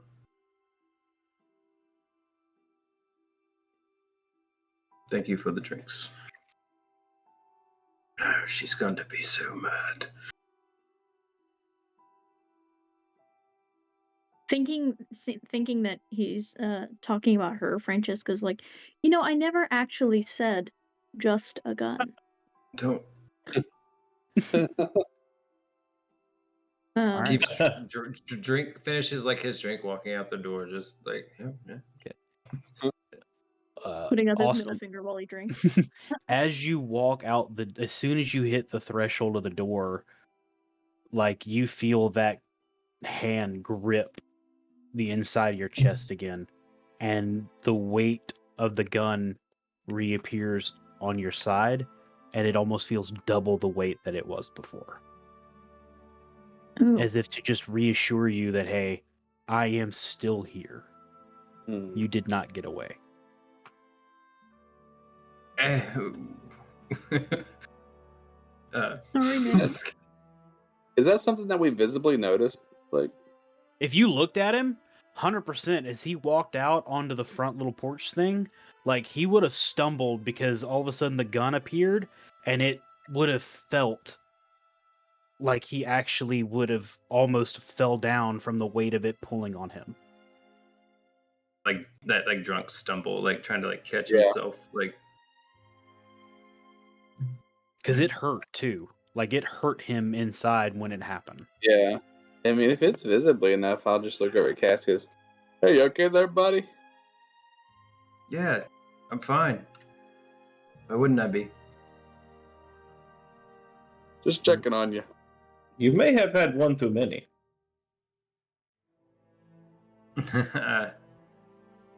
I mean, one's enough, right? I suppose it looked like you trip up a little bit there. Can't hear you as I'm walking away. So, is everybody else leaving the bar? Yeah.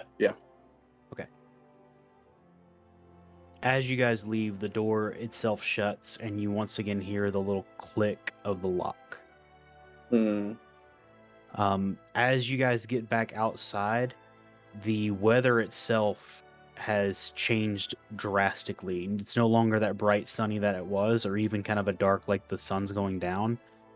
The wind is picked up, and there is this ominous purple clouds in the sky, and they are slowly making their way towards Kelendez From which direction?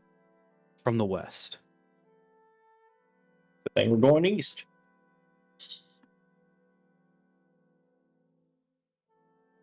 It's coming from where we came from. Let's- Back to the airship. Let's go. Yes, I need to take a rest before we continue on to the temple. We can rest on the ship. Plenty of time to rest there. There's beds and stuff. You'll be fine.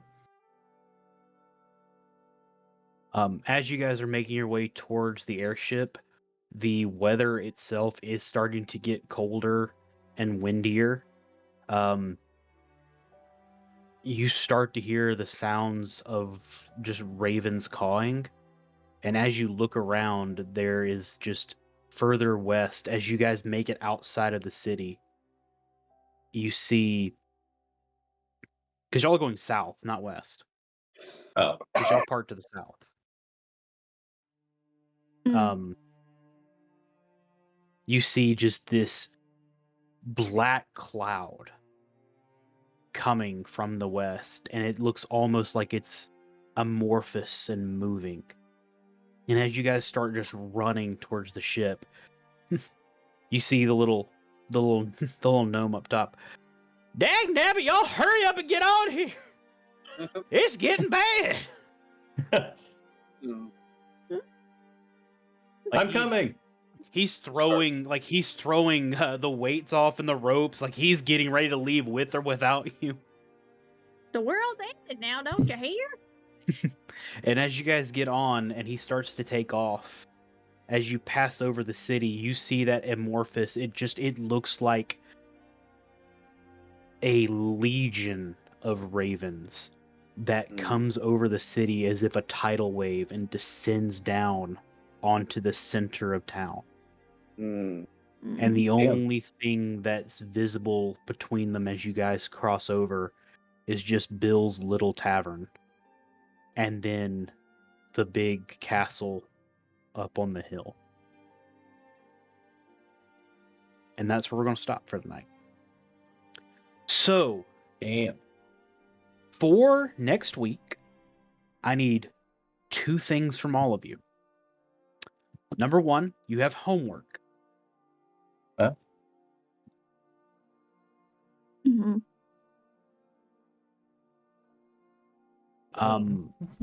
That homework is over the week. I need all of you to send me your character's biggest fear, character's biggest regret, And if the character could do one thing differently in their life, what would it be? Would it be the thing that they regret, or is there something else that they'd also want to change? You don't want like our favorite animal or favorite Yeah. Well, you know, color. and your favorite animal. I would like that too. Just Yeah. Favorite security movie? number. The gonna- second thing I would like all of you to do is that when you guys are on the ship, you will get a long rest. As you guys go to bed, the bead that the little bead gem that he gave you, throughout the day, whether you had it in your pocket or had it, wherever, it just kept appearing in front of you. And every time you grabbed it and put it away, eventually it would come back up. And as you all laid down to sleep, it just showed up next to you on your pillow right before you drifted off. And then just almost in a dissolving way, it kind of evaporated into the air, and you all felt this weird surge on your body. And I would like all of you to go ahead and put your characters at level 7. Oh shit! Oh my god. What? Holy shit. Oh my god. Oh my god! I have so many Damn. decisions to make. Fuck. Y'all have a week. Take your time. Yeah, I was planning to be level 5. Damn. Okay. That's a big list. So I know that is a kind of, this is where I lot. was going with it. I know I've talked to some of you about doing some things when you leveled. Save those for the level after this one. Okay. But this is Bill's last thing that he could do. And as I've built the rest of this campaign, I have realized that you are severely underleveled for what's going to happen. Oh I shit. figured. I figured. And Yeah. I would like all of you to be able to, one, get to level your characters up, kind of enjoy some of that, but also, make it to the end of the campaign unless, something like drastically fate-wise happens. Yeah. Glad we have a snowball's chance in hell. So It's going forward going to get tough. I I was will gonna not say lie to that- you on that. that combat felt extremely lucky. They were weak. Oh yeah. That's the thing. They did not have a lot of attack types. They had the 2 claws, and they both could cast magic once. Going Yeah. forward, there's a lot more magic users and a lot of more like bigger, beefier things. So I felt this was the right thing to do to make sure you guys could be able to handle what comes this way. And also, hopefully y'all should be able to reach level 10 by the end of this campaign. And that would get Oh, you guys shit. into the next little step up of what those character classes can do. Yeah. So make sure if you're leveling a class that is dual classing, Mm-hmm. do each level one at a time.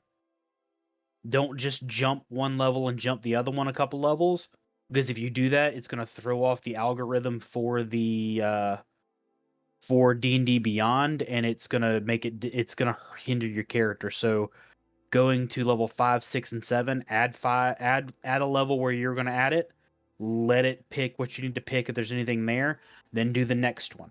Let it pick what it needs to pick there, and then go back. Because I've been jumping on mine that I've been doing some test builds on, and it either sometimes it doesn't add in your health correctly, or sometimes it doesn't actually give you the benefits that you're supposed to get at that level because it just skipped over it, thinking that, oh, you got those from that other one, you don't need it here, kind of thing.